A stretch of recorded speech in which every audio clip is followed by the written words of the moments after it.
It's time for Windows Weekly. Paul Thurrott's here. Mary Jo Foley is here. And an amazing, perhaps unprecedented milestone for Windows 10. We'll have the details along with all the Microsoft news next. Stay here. Netcasts you love. From people you trust. This is Twit. Bandwidth for Windows Weekly is provided by CacheFly at CACHEFLY.com. This is Windows Weekly, episode 428, recorded Wednesday, August 26th, 2015, 8.3 day.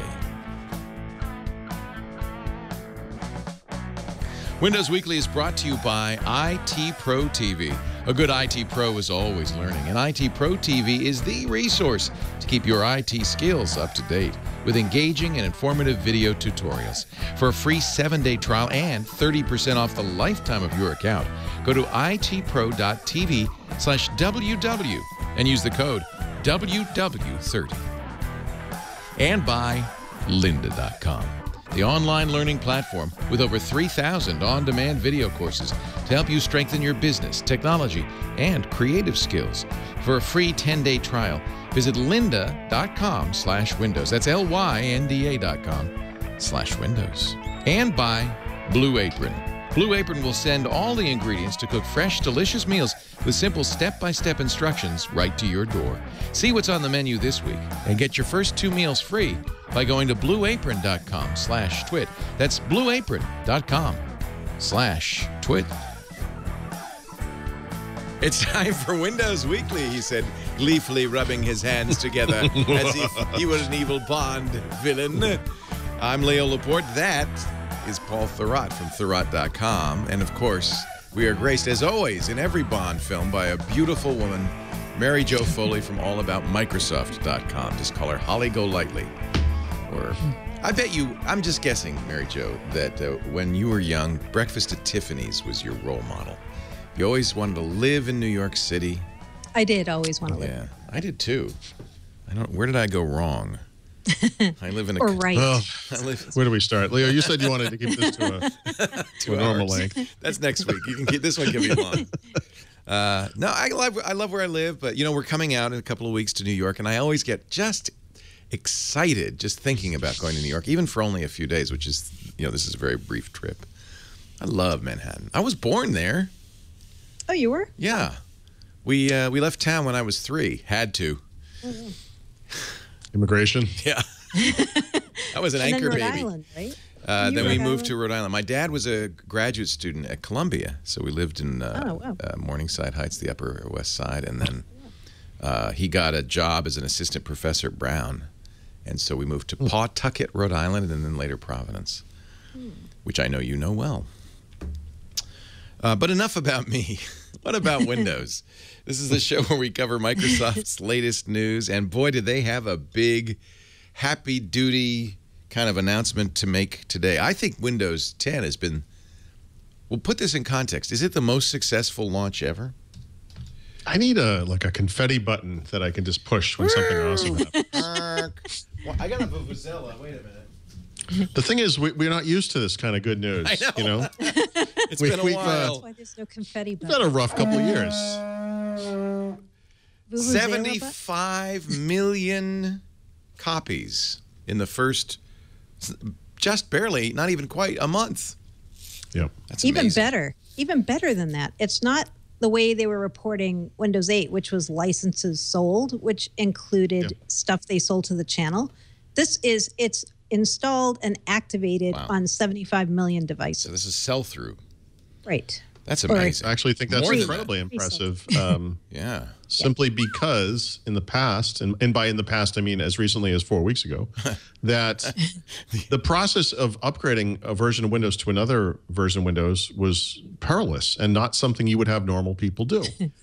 And with this version of Windows, it's gotten much, much easier. And this 75 million figure represents actual running installs of Windows 10. Incredible. You know, some people will kind of counter that with, well, it was free. What did you expect? You know, well, what did I expect? I don't know that I expected this kind of a number. I don't know that I expected more Windows 10 machines than there are Mac OS 10 machines in the world within the next 30 days, for example. Wow, that's amazing. Look at that. It is truly amazing. And this is their goal, right? Is not X number of dollars of revenue. It's X number of units out in the field running. Now, this is still less than 10% of the total, but Windows machines out there. But a lot of these will never get, they're running XP or 95, and they'll never get upgraded. 95. Yeah, I'm sure. No, you laugh, but there's a machine. Steve Gibson, right? Yeah, practically. Sure. In every closet, it's so lightweight. Wow, 75 million. That is a stunning figure. It's amazing. It is unprecedented. There's no precedent ever for when Windows 8 shipped. I spent a lot of time. At that point, I had a lot of access to internal documentation. I knew that this thing had not met their expectations, that it was a disaster in the making. It was like a slow motion kind of a car crash thing happening there. And I spent a lot of time writing about that stuff and just sort of explaining why that was so. I mean, I was, I could use Windows 8, but I sort of understood why people didn't like it. There was that kind of weirdness around the launch of Surface and how they made too many Surface RTs and eventually wrote off almost $1 billion of that. There was the weirdness just about Windows RT, which was sort of Windows 8, sort of not Windows 8. And I really think that just the sheer kind of momentum or attitude change that you see with this compared to what they were talking about at this time frame with Windows 8 it's night and day. It's astonishing. Yeah, it's really nice, because like I said, we really don't get a lot of good news. They learned from the mistakes they made, it feels like, right? So with Windows 8, people, it was so different. People were like, whoa. And now when they see Windows 10, they're like, oh, that looks mostly familiar. I'm not afraid of it. I'm going to upgrade. Why not? Sure. They did that differently. They really pushed it with that whole get the Windows 10 app, which they didn't do with Windows 8. They didn't do anything like that. So I feel like they went out early. They talked to business customers. So even this early in the cycle, you're hearing about businesses considering it, kicking the tires on it. With Windows 8, most businesses just said, nope, too different. I think, though, a lot, it's funny, people, the phrase confirmation bias has kind of entered our consciousness over the past couple of years, not just in technology, but in everything, politics, religion, whatever. Yeah. And I think, of course, I just focus on technology. And so it's very interesting to me that with Windows 10, there's been a lot of pushback against this thing being successful from people who I think with Windows 8 were just kind of rubbing their hands together gleefully because it was so easy. And this time around, it's really interesting because there's a lot of you have to kind of get picky to try to make this sound like it's bad news. But I think people forget some things. For example, Windows 7, which unqualified success story, we often talked about how Microsoft was routinely, perhaps suspiciously, always selling 20 million licenses a month to this operating system, somehow magically exactly the same number all the time. People forget when that thing came out, to bolster sales, they offered a family pack where you could get 3 copies of Windows 7 Home Premium for the price of 1, or even less than the price of 1, I think it was. In fact, this thing was so successful that the following holiday season, they did it again. They offered it twice. When Windows 8 came out, they offered that upgrade for $40, which is the type of thing where I think a lot of, for a limited time, just like they're doing now, actually for a shorter period of time, but for a limited time. And Windows 8 went nowhere fast. With Windows 8.1, they began offering Windows for free. They gave it away free for consumers. They gave it away free to PC makers on most of their devices, on inexpensive devices and small screen devices. And that didn't move the needle at all. And so, you could say, free works or whatever, but, free works when the thing that you're giving away for free is something that people want. And I think in this case, you're seeing that kind of perfect combination of the right thing to do, offering it for free to all those users who I think many of whom, kind of suffered through Windows 8 or didn't upgrade because it was so bad. And then just a great product. Yeah. For me, I remember when Windows 8.1 came out, I was very anxious to update from Windows 8 to that because it looked like it was going to be better for mouse and keyboard. But it was kind of hard to upgrade. I remember trying to figure out, it was in the store. It was so terrible. You couldn't find it. And With this, you get an icon on your screen, and if you click into the hamburger menu, it'll say, "Hey, we already tested your system, and by the way, it's just going to upgrade."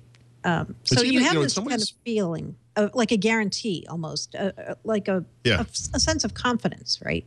A consumer won't get that unless it's known that the hardware devices on that system will, in fact, actually work. Right. Obviously, not a perfect system yet, but and also I think they've accommodated power users as well by offering the ISO with no need to type in a product key for people who just want to do clean installs or people who just want to try it out for free for a limited time or whatever. I mean, they've really kind of erased all of the barriers that had been put in place, for previous versions. So, like I said, I mean, I think Leo knows, and you both know me very well. I am not the typical rah-rah cheerleader type when it comes to this kind of stuff. I usually see cynically something wrong with everything. I have a hard time seeing anything bad about this. I mean, to me, this is an enormous success story. It's huge. Yeah. I mean, really, you talk about all the reasons why it's done well, but free has to be Free's a part of the number part of it. one. Yeah, I mean, free is easily head and shoulders the number one reason. But Although, Yeah, and by the way, we should. I'm sorry. Go ahead. I was skeptical even when they said we're going to make it easy for people to upgrade. We're going to send the little, get Windows 10 icon onto the desktop. I still thought, you know what? Most people, normals, are going to still be like, I don't know. I'm scared. My right? wife has successfully ignored this thing for the past 2 months. So. Yeah. and there is some It's heat possible. from people who don't want to upgrade, who can't get rid of the advertising. Right. Yes. Yeah. Great. But still, that said, I was kind of wondering, would people do it? This was the Because right strategy. I almost never upgrade my operating system. There's also kind of side effects of this that we don't fully understand yet. So, for example, one of the news article that I wrote today was about PC market share for this. I'm sorry, I should say PC, market share, PC sales, for the remainder of the year. One of the reasons that PC sales aren't going to be that great this year is because of this free upgrade to Windows 10, right? So when you have tens of millions of people, soon to be hundreds of millions of people who have upgraded existing computers for free to the next version of the operating system, they're not buying new PCs, I suppose some percentage of them will like what they see. Maybe the machine is older and they'll say, okay, well, this is an incentive to go buy a new PC. But, that certainly it's not a win-win for the ecosystem, for the broader ecosystem, not necessarily. I think Dell, HP, Lenovo, we've heard from these guys, they're putting on the brave face and all that. But it remains to be seen, how this will impact the PC industry. Right. Well, you know what they have to do, and they know this too, is they have to show people the features in Windows 10 that do require new hardware, right? Like they really have to play up Hello and Passport and some of these other features, Continuum, and say, hey, it works. Windows 10 works on your PC, but if you want all this new cool stuff and you think it's cool enough, you'll buy a new PC. That's their challenge, the OEM. Some of this stuff doesn't seem awesome. In other words, I think with touch, you had a very clear value proposition. It's kind of a neat thing. Everyone loves this. They didn't do a good job with it. But, Continuum is an awesome one, but 2-in-1s are kind of a small part of the market. Windows Hello is an awesome thing, but it's, hugely growing part, Windows Hello is a convenience, but it's not, necessary. Cortana is cool, and also voice-based and all that kind of stuff. But I think, we're not quite at Star Trek yet. It can tell us jokes and sing us songs and things like that. But, it remains to be seen. I mean, right now, the existing computers that are in the market are Windows 8.1 computers that have Windows 10 slapped onto them. So there's not a lot of excitement around that. And that's going to change. We'll talk about that a little bit later. But it's interesting to me, how this has gone just based on upgrades. It's never happened before. Yeah. And I would argue they never tried to make this happen before. Right. I would say. Hold on, I have to take this. No. Another thing you could say if you wanted to, and I'm sure The Verge will mention this and other sites that are loath to say anything nice about Microsoft. You could also say that it's a testimony to the failure of Windows 8, that so many people on Windows 8 just couldn't wait for something different. By the way, that's absolutely true. That's part of the reason of the success for Windows 7, because Windows Vista cratered. Part of the reason for this version's success is that Windows 8 cratered. It like Star Trek movies, I guess. I don't know. Every other one is good now. That's what, which explains why they're never making another version of Windows again. We'll just avoid that little problem. Yeah, really. Yeah. I don't know. That's fun. Good. Anyway, cheers all around. I think it's it's great for the ecosystem. It's great for everything. The only people, as you pointed out, that might not be happy about this are OEMs who thought maybe they'd sell more computers. Well, I mean, they knew this was happening. I'm curious to see what they come out of the gate with in October. We'll see some of that stuff later, next month or whatever. Some of the first, true Windows 10 PCs. We'll see. I mean, the latest, IDC, which apparently uses a roulette wheel to determine how things are going to sell over the next couple of years, has revised their numbers to suggest that the PC market's really not going to recover throughout not just this year, but even next year, which is, slightly depressing. But on the other hand, tablet sales were also falling this year, by the way, year over year. Yeah. That's an amazing quick turnaround. I'm sure it led, no doubt, by the iPad. But even smartphone sales have slowed considerably, due in no small part to China, maturing. And there isn't just suddenly there aren't a billion new people looking for a smartphone anymore. So, this stuff is all, I don't want to say maturing because the PC market's been around for a long time, but it's sort of normalizing, I guess. Yeah. All right. And do we know other numbers to compare this with? I mean, I think it's on the face of it. I mean, when you said one big comparison, more in 1 month than all of Macintosh's in use. Oh, not yet. Actually, so depending on the figure you use, they may have surpassed the Mac already. Based on net market shares number, if you accept the fact that Apple is, I don't know what the figure was, 7.6%. I mean, they actually have around 100 million Macs perhaps out in the world, so it's possible they haven't yet surpassed that. But I looked up what I wrote about Windows 7 and Windows 8 to kind of see what I had at the time. Microsoft announced that it had sold 60 million Windows 7 licenses in the first 2 months that product was in the market. And then this is kind of funny when you think about it. They also announced that they sold 40 million licenses to Windows 8 after just 1 month. But what we know now is that those 40 million licenses, of course, don't go out just to users. They go out to PC makers. They go out to enterprises that, in some cases, never installed those things anywhere. And, Windows 8 sales dropped off a cliff right after this because PC makers and enterprise customers both said, you can stop sending those things. We don't need them anymore. Thank you. And they really held on to them for a long time. And we know over the past, maybe the first 2 or 3 years of that time period that PC makers were still selling Windows 7 PCs. They were still selling, Windows XP PCs when they could. I mean, Windows 8 was not met with open arms, despite those 40 million licenses, which sounded awesome. And then they stopped talking about it. Right. Then we never heard a number, right? Yep. After that, we never heard a number. I think it was the following May, we got 100 million. Oh, yeah, you're right. You're right. And that was it. And it's been 2.5 years almost since we heard any numbers on Windows 8. There's and if you go farther back than that, like Windows 7 or earlier, even still, there are fewer PCs in existence. So it's, right. I mean, right. So someone asked me about percentages or something because you could do percentage of the PC market as a whole, that kind of thing. Of course, that's not a totally invalid way. I'm going to go out on a limb, though. I think it's safe to say this is unprecedented. I don't think this is any. In fact, I don't think that was my determination. Yeah, unprecedented. Yep. I mean, not just Microsoft, but anybody.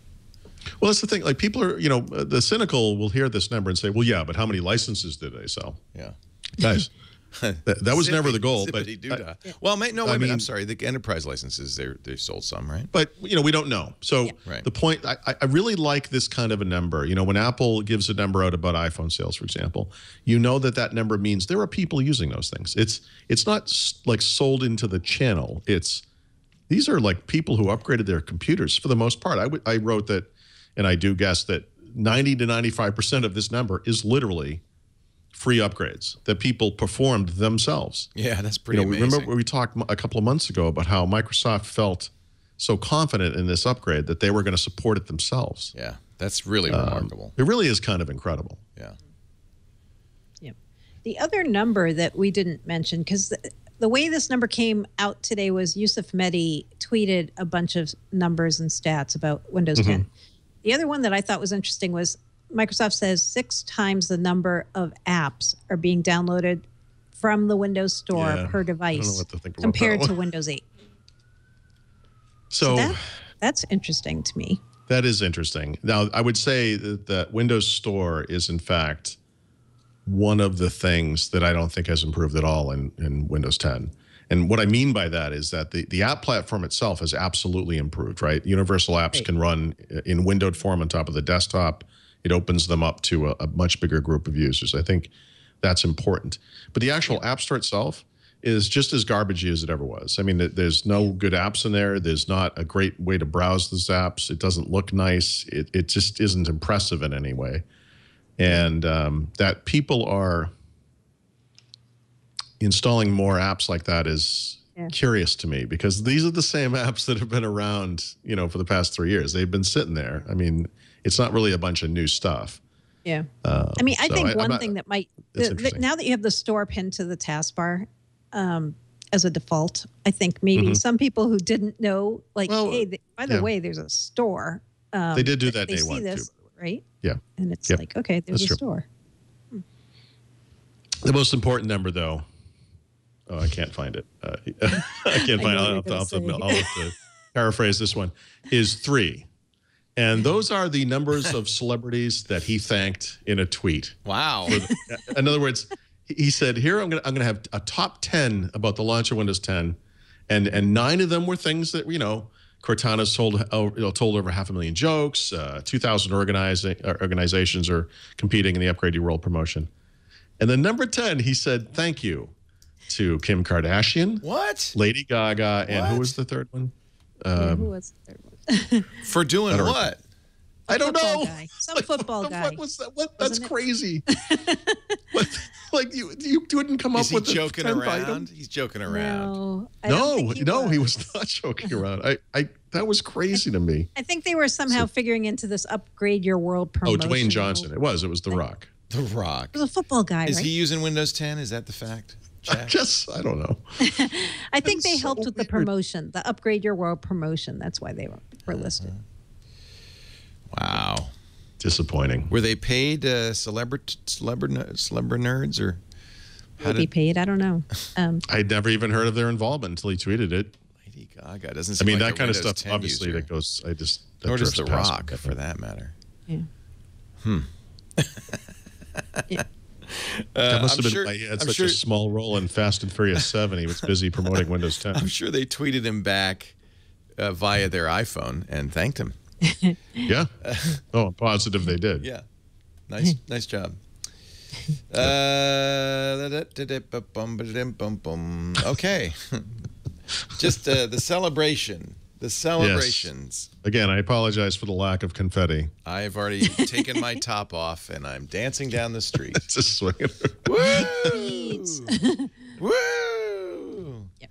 Let's take a little tiny, teeny, weeny break, and we'll be back with more in Windows Weekly. Paul Thurrott, Mary Jo Foley, our friends at IT Pro TV, wanted to put a little bug in your ear about IT Pro TV. If you're in the IT industry, or you want to be, getting better at IT is an ever-ending process, as you probably know by now.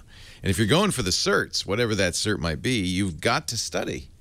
I'm sure a few of you have said, I could pass that A+ test, no problem. It may be a little harder than that. That's where IT Pro TV is amazing. IT Pro TV, created by 2 guys who were IT trainers, who saw what we were doing at TWiT and said, there ought to be, I love it when a sentence begins, there ought to be something like TWiT for IT professionals. In this case, they created IT Pro TV. They did something about it. And now it's amazing. It's growing faster than we are. They have 2 studios, 50 hours of new programming every week. They're on the air live right now. In fact, I think they're doing their Windows Server course right now. Nice thing, no, I'm sorry, it's CCNP route, I guess. The Windows Server is coming up. No, they've started the Windows Server course. You can watch live for free, by the way, with their free plan. That's pretty nice. That means you can get an idea of what's out there. You can watch on the web or on Roku. Absolutely free. All this week they're recording the CCNP route and Windows Server 2012 courses. Next week, more on CCNP route and MCSE Windows Server 2012. They start around 9:30 Eastern every morning, and you can watch all day. Put it on your Roku. Now, once you get a sense of how great this is, I think you're going to want to go back in the library and look at all the courses, hundreds and hundreds of hours, streamed live and on demand worldwide, Chromecast, computer, mobile device. If you buy the annual plan, the annual premium, which is $570 a year, that breaks down to $47.50 a month, you can download anything and listen to it or watch it offline. You can always interact with the host via chat. They have web-based Q&As on specific topics. It's like a study group just for you. The virtual machine sandbox lab environment gives you hands-on practice, which is awesome. Let's look at the course library because there's a ton of stuff in here. They even have free courses for the basic plan, like on IT fundamentals. That's pretty cool. That's a 19-hour course. Free. Look at all the stuff you can get. Apple, CompTIA, Microsoft, Cisco, ISC Squared, EC Council. That's that certified ethical hacker course Sean Philip Oriano did. That's awesome. 28 hours. So you could be a certified ethical hacker. What a great job that would be. Office, PMI, VMware. Technical skills, too, like Citrix Zen Server, Microsoft Hyper-V, how to use Wireshark. I'm sure a few of you would love to know that. Google Apps for Work, Amazon Web Services. And this is all for IT professionals. This is hardcore. It's not some namby-pamby. Okay, first click the Start menu and click on PowerShell. No, it's much more than that. Much more than that. We're talking about so much great stuff. You also get the Measure Up practice exams. That's worth $79. That's included in your subscription. And they have a deal for you because you're watching the show. Now, we mentioned that it's free to watch live, but if you want a membership, or at least try it out, you can get a free 7-day trial when you go to itpro.tv/WW and use the code WW30. You'll also get 30% off for the life of your account. They make it easy to cancel, too. When I know everything I need to know now. It's a snap to turn it off because they're geeks, too. They understand that. I love this. They're going to be streaming live from the SpiceWorks 2015 Spice World IT Conference in Austin. That's coming up September 23rd through September 25th. You can watch that as well. Say hi to Tim and Don if you see them on the show floor. They're great guys. itpro.tv/WW. 30% off for the life of your account when you use the offer code WW30. That brings it down to about $40 a month or $399 for the whole year. And you get a free 7-day trial. Hey, thanks, guys. Good job. itpro.tv/WW. We're big fans. And they're big fans of you guys. Paul Thurrott, Mary Jo Foley, Windows Weekly. I like that it's called Spice World. Yeah. I always like the Spice Girls. Are they going to be there? I thought, when I read SpiceWorks, Spice World IT Conference, I thought, oh, it is. I thought of the Spice Girls, but it's not, right? This is a well-known IT. Are they going to tell you what they want, what they really, really want? I'll tell you what I want, what I really, really want. I want a router. They want Windows 10. I want a router. They want a new router, yeah. I want RAS for Windows 10.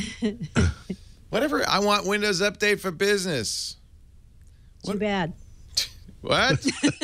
You're not giving it to me? Oh, no. Yeah. What happened? They're giving part of it to you.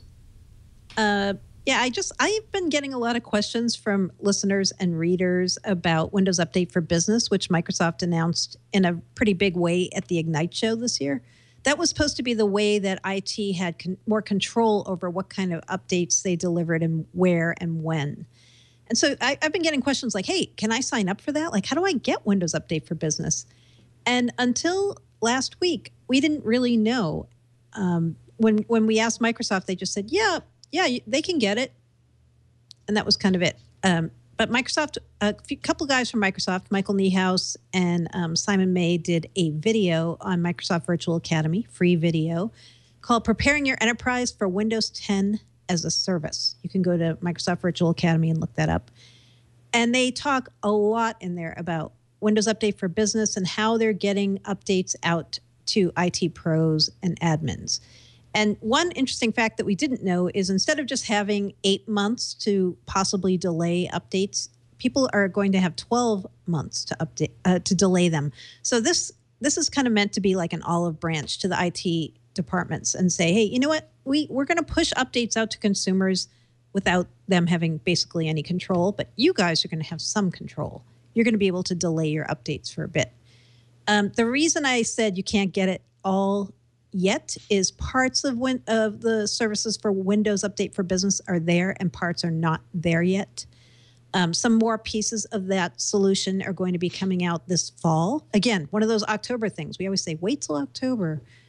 We think Threshold 2, people will get some more pieces of this. And then into 2016, you're going to be able to start doing things like integrating with WSUS and Configuration Manager. So it's a gradual rollout path for Windows Update for Business. But if you're somebody who's waiting for this, you should go check out that Microsoft Virtual Academy video. You'll learn many interesting facts, but not factoids, just facts. Just facts. Just the facts, ma'am. Good. Yep. So hardware for, I mean, are we going to see new surfaces and stuff? Intel's, of course, talking about Skylake. I believe we use the term Surfi. Surfaces. Surfi. Many Surfi. New Surfi. Yeah. Microsoft said October, right? Yeah. Well, they haven't said that. Oh. We've been saying that on Windows Weekly for a while. We've been saying heard that. Yeah, I confuse you guys with Microsoft. That's the problem. Yeah, you're not alone. Sadly, you are not alone. We get a lot of hate, just like they get a lot of hate. It's not your fault, man. Not our fault. Yeah, we think, and we've said this a couple times on the show, what is likely to happen is there's going to be this big bang hardware release where Microsoft announces not just the new Surface Pros, but also the next band, the fitness band. The two Lumia phones that we've heard a lot of rumors about, CityMan and TalkMan, like all in one big event. And WP Dang, the Chinese website, put out a post last week and they said, hey, there is this big event and it's coming in October. I've heard it's coming in October also. I've heard in New York. But we don't have a date yet. And none of us have gotten a save the date invite for this. But we think they're going to do one giant big bang hardware thing. It's 6 weeks off. I should say, though, just the last I heard, it was, and this could have changed because this is now probably a month ago, was phones first by themselves in New York in September, not at IDF or whatever that is that's happening next week, IFA. And then Surface later, and I hadn't heard about Band, although I did hear Band was happening in October as well. Yeah. The only thing I'll say about this is, like I said, things could have changed, but the person who told me this is kind of unassailable as a source, is rather high up at Microsoft, and would know. So if there is a single October event, then that's changed over the past 30 days, which, by the way, absolutely could have. And I sort of like the idea of a single event. And I should say a single event in New York would be fantastic. Thank you for doing that, Microsoft. No. Yeah. No, we're all taking you to San Francisco so Paul can visit his favorite dive hotel. Visit my homeless friends. You've been there a lot. I think things could have changed. I think maybe part of this has to do with the OEMs.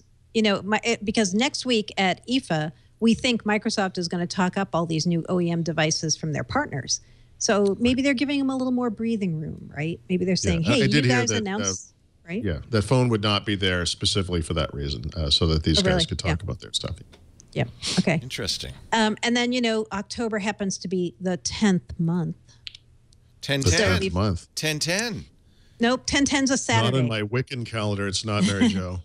No, it's not. It's the first month. Ooh. Windows 1, we're back to that again. Yep. Nice. So the 19th is a Wednesday, same day as a certain show you and I know. Yeah, I don't think it's 19th. I don't think that date's right either. I'm betting not then. I think not 10-10, not 10-19, but I don't know when. I just have heard October.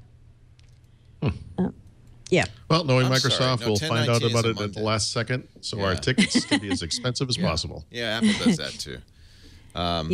So, okay, so we'll. Should we cover it live? You guys obviously will go.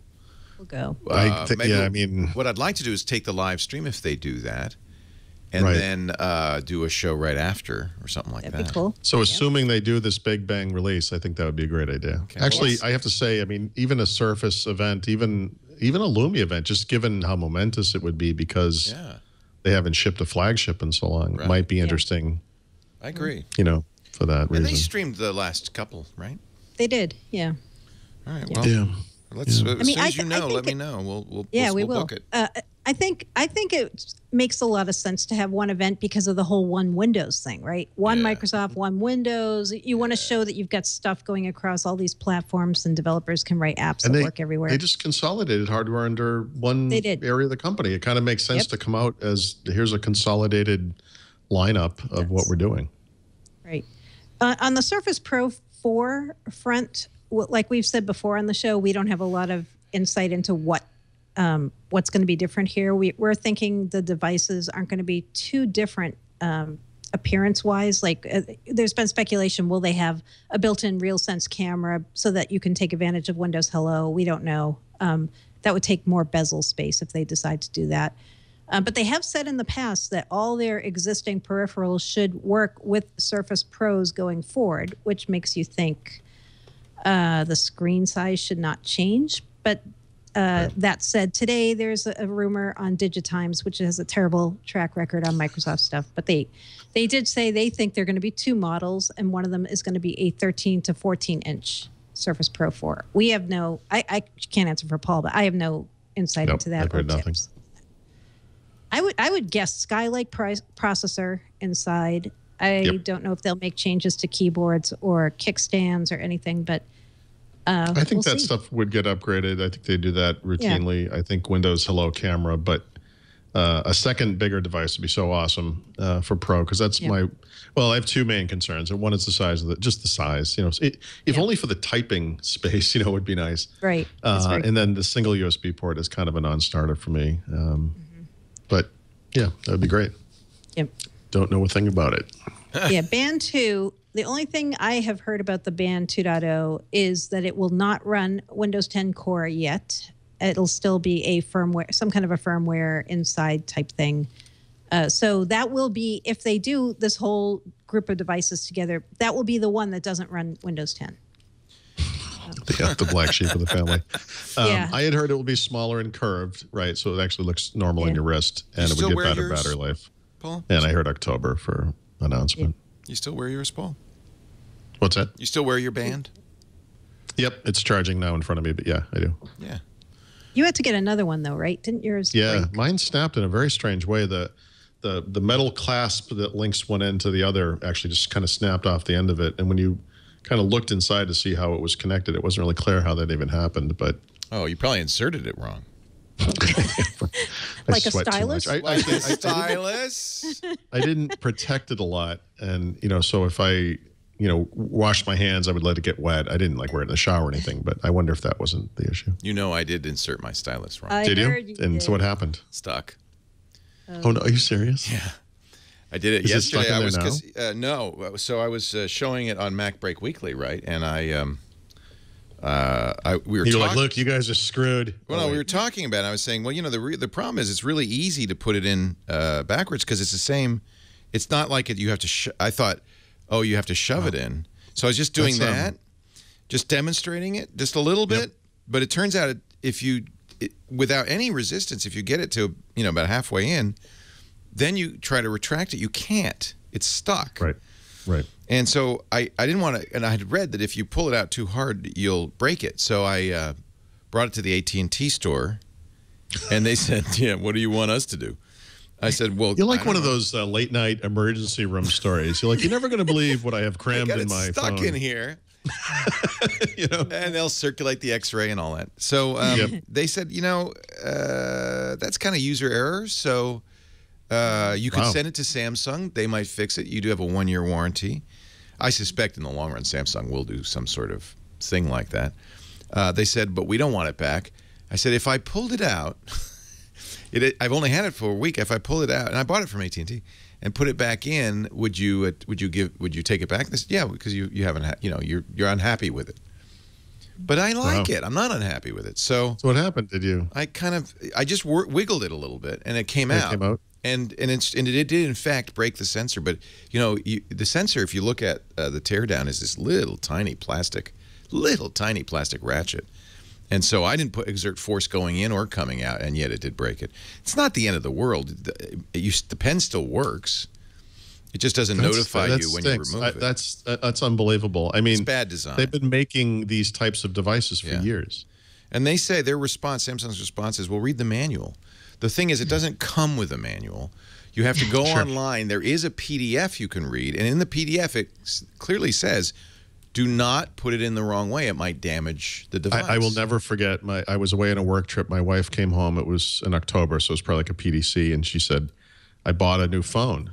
And I said, what did you buy? And she bought a Motorola Droid, like the first one. Oy. And kind of her first smartphone. I was like, geez, she didn't consult with me at all. I hate it when family does But that. she said, you got to listen to what the guy from the store told me. He said, if you have any problems at all with this, if you have any questions, you want to know how anything works, all you got to do is Google it. That's what the Verizon guy said to her. Nice. I was ready for him to say, you got to ask your husband. No, but isn't that, I mean, that's insanity, right? Yeah. Well, yeah, I guess I was expected to go online, read the PDF. I knew before I stuck it in, I wasn't trying to make it happen. I was showing how easy it just kind of, I mean, there's nothing to stop it. It was almost like something grabbed it and pulled it in. Doesn't pull it in. Why do you keep doing this, Leo? What's wrong with you? Get it out of there. If you go well, I've already broken it. If you go far enough, and it doesn't take that long, it's only about that far, about halfway in, then without any warning, you can't pull it out. It's like one of those finger handcuffs. Oh, the Chinese finger torture handcuffs. All of a sudden, it's like, and then, but the funny thing, and maybe the AT&T guy pulled it, because I asked to see the manager, and maybe he pulled it harder, because I never pulled it hard. I just kind of could tell. I think your story has got to be that he did do it, because now you got to demand that they take it back. But I don't want him to take it back. I like the phone, and the thing is, it's still. Oh, get another one. I mean, just get a new one. Yeah, I don't know if it works that way. I think they would take it back and say, "Oh, okay, you don't want this. Here's your money back." Oh, well, you could just go get another one. I guess I could do that. I like this phone a lot, and the only thing it disables is it has this kind of surreptitious write down a girl's number in a bar feature where you pop the thing out while it's off, and you can write on the screen while it's off. And I don't care about that. That's minor. It's kind of like what happens with your Surface when you take out the stylus; it launches OneNote automatically. Yeah, yeah. But that's other than that. I mean, you can still hover the pen, and but now you can see how awesome and wonderful Surface Pen Loop is, and how this would never happen. You see why the pen loop was such a good idea. Anyway, I mean, it's a design flaw for sure, and I'm sure Samsung will fix it in future releases. Yes, I'm sure. Don't do it wrong. There's a video of me doing it wrong, and my dismay. You're docking the stylus wrong, Leo. I'm inserting it wrong. Moving along now. Did we mention the App Store about the number of downloads for the App Store? We did mention that and how successful it's been. All right. Don't want to forget. IFA is coming up. I don't say what that acronym means because it's in German, and it basically means radio show. International Telefunken Association or something. But it's the event that many companies announce their phones at. Samsung used to. Samsung has decided not to. They did their own event a few weeks ago. Microsoft will not. And neither will Microsoft. No. See, I think you don't want to be at those big shows because you don't control the story. Microsoft's going to be at IFA. They're even just don't make announcements there. Yeah, they're going to keynote September 4th. And we hear they're not going to webcast that, sadly, but they're going to show off all their OEMs devices. The title of the keynote's Windows 10 lights up new devices. And they're going to show off PCs, tablets, all-in-ones, notebooks, probably some gaming devices, all running Windows 10 from their partners. Like, that's going to be their keynote. So I hope we see some good Windows Phone stuff. Yeah. Yeah. You know what? Phones aren't even listed there because I guess Windows 10 Mobile still hasn't RTM'd. Yep, right? yep. So, really curious what's going to happen there. Yeah, I want to see we're still expecting small tablets from I some was just OEMs thinking running exactly the same thing. right, running Windows Are we ever 10 going to get mobile? an announcement of a 7.85-inch Windows 10 mobile tablet? Yeah. Yeah. Yep. But when? Probably not there. I don't know. When are we getting Xbox Windows 10? November. I'm sorry, Xbox what? Windows 10 for Xbox. November. I think it was November. Okay. October, November system update. I don't actually think this is going to be a huge update. I mean, from a usability, I mean, if they change the dashboard a little bit, that'll be fine. But I don't think people are going to notice a huge change on the Xbox. The Xbox has been continually updated since it came out last year, or 2 years ago, year and a half ago. No, all the time. Every month I get new updates. Wait, did the Xbox One come out in 2013 or 2014? 2013, right? Jeez. Isn't that right? Or maybe not. I think it is. I'm trying to remember. Doesn't seem right. It doesn't seem possible. I know. Have I said lately how much I love my Xbox One? I'm old. I don't know. I love my Xbox It happened a long time ago. It's great. I love it. Okay, so maybe some we don't know. We just don't know. Maybe OEM, but it'd be more like OEM stuff than news from Microsoft. It will. I don't think you'll see any Microsoft devices at IFA at all. Yeah, but they like to promote their partner devices and everything. I mean, I think it's we'll like the see CES Microsoft keynotes News. Bill Gates used to do, or the Comdex, where it was always about, look at our ecosystem, not look what we're doing. Yeah. Yeah. So it'll be good. I wish they were going to show the keynote so we could see the devices, but maybe we'll get something after the fact. I'm sure they'll have a post and press. It is November. Xbox gets November. On the Xbox. Okay. Are we sure they're not going to do the keynote stream? Yes, I asked. Oh, no, they are not. That's too bad. That's fun. I know. It's fun for us. It's fun for us. We like that. Nope. Okay. Let's take a break. When we come back, news from Cortana, more Windows Mobile news, and a lot more. Paul Thurrott, Mary Jo Foley, Windows Weekly, brought to you this portion. I'll do it like radio. This portion of Windows Weekly, brought to you by lynda.com. So probably you're watching, you're saying, man, those IT folks, they get all the great stuff with IT Pro TV. Well, look at lynda.com has training for the rest of us, 3,000 on-demand video courses in every area of business, technology, creative skills. We're just big fans of lynda.com. I know you will be too. I have a company subscription because we often, our editors and so forth want to get better at Adobe Premiere or Adobe Photoshop or, everything from, and there's even like soft business skills. They have 1,280 business courses, guide to starting a business, going paperless, and like that, start to finish. Accounting fundamentals. I really should watch that. Body language for leaders. Oh boy, I'm in trouble there. Lots of great stuff. Lynda, lynda.com. Some of the latest Lynda courses just came out. One on speech writing. That's kind of cool. Creating customer value.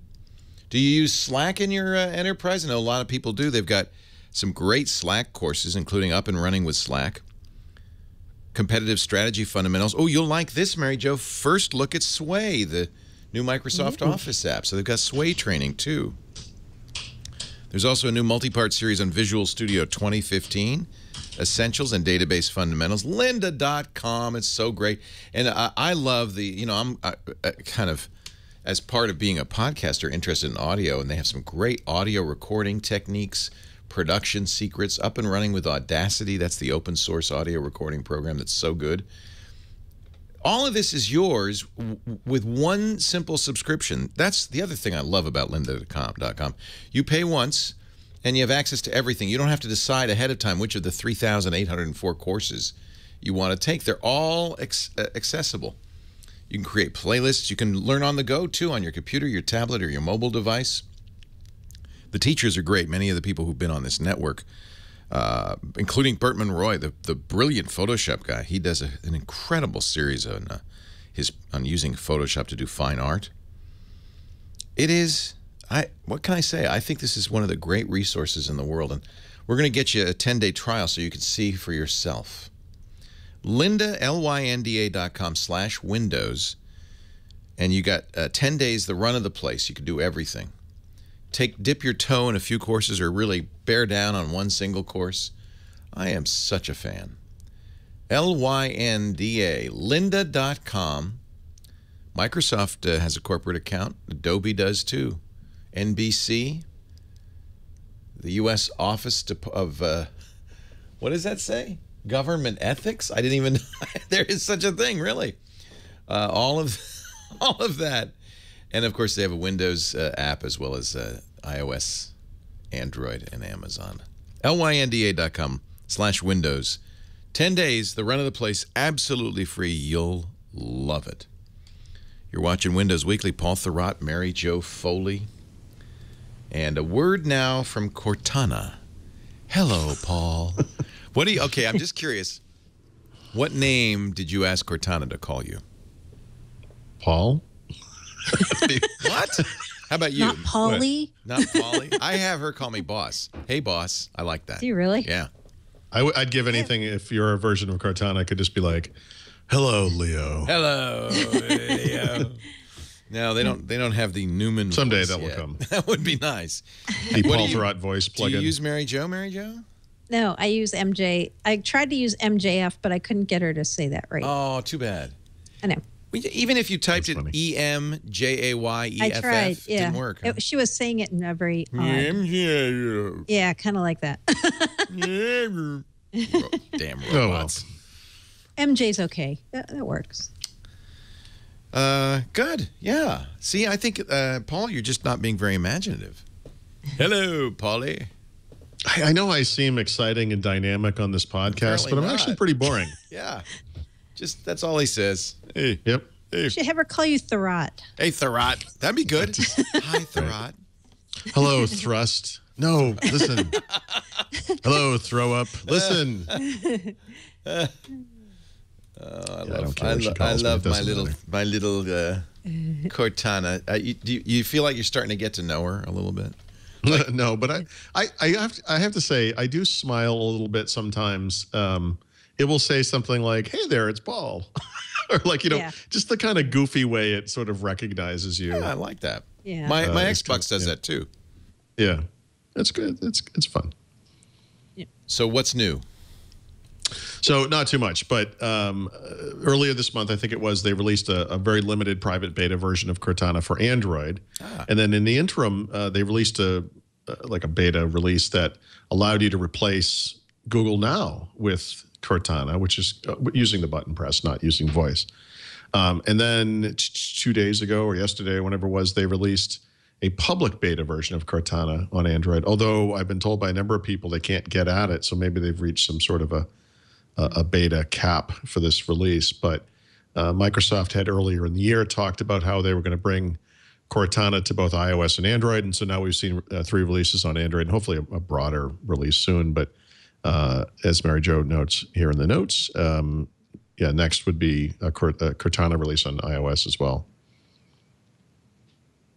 Also an app, right? One of the One of the nice things on Android is it can be a peer.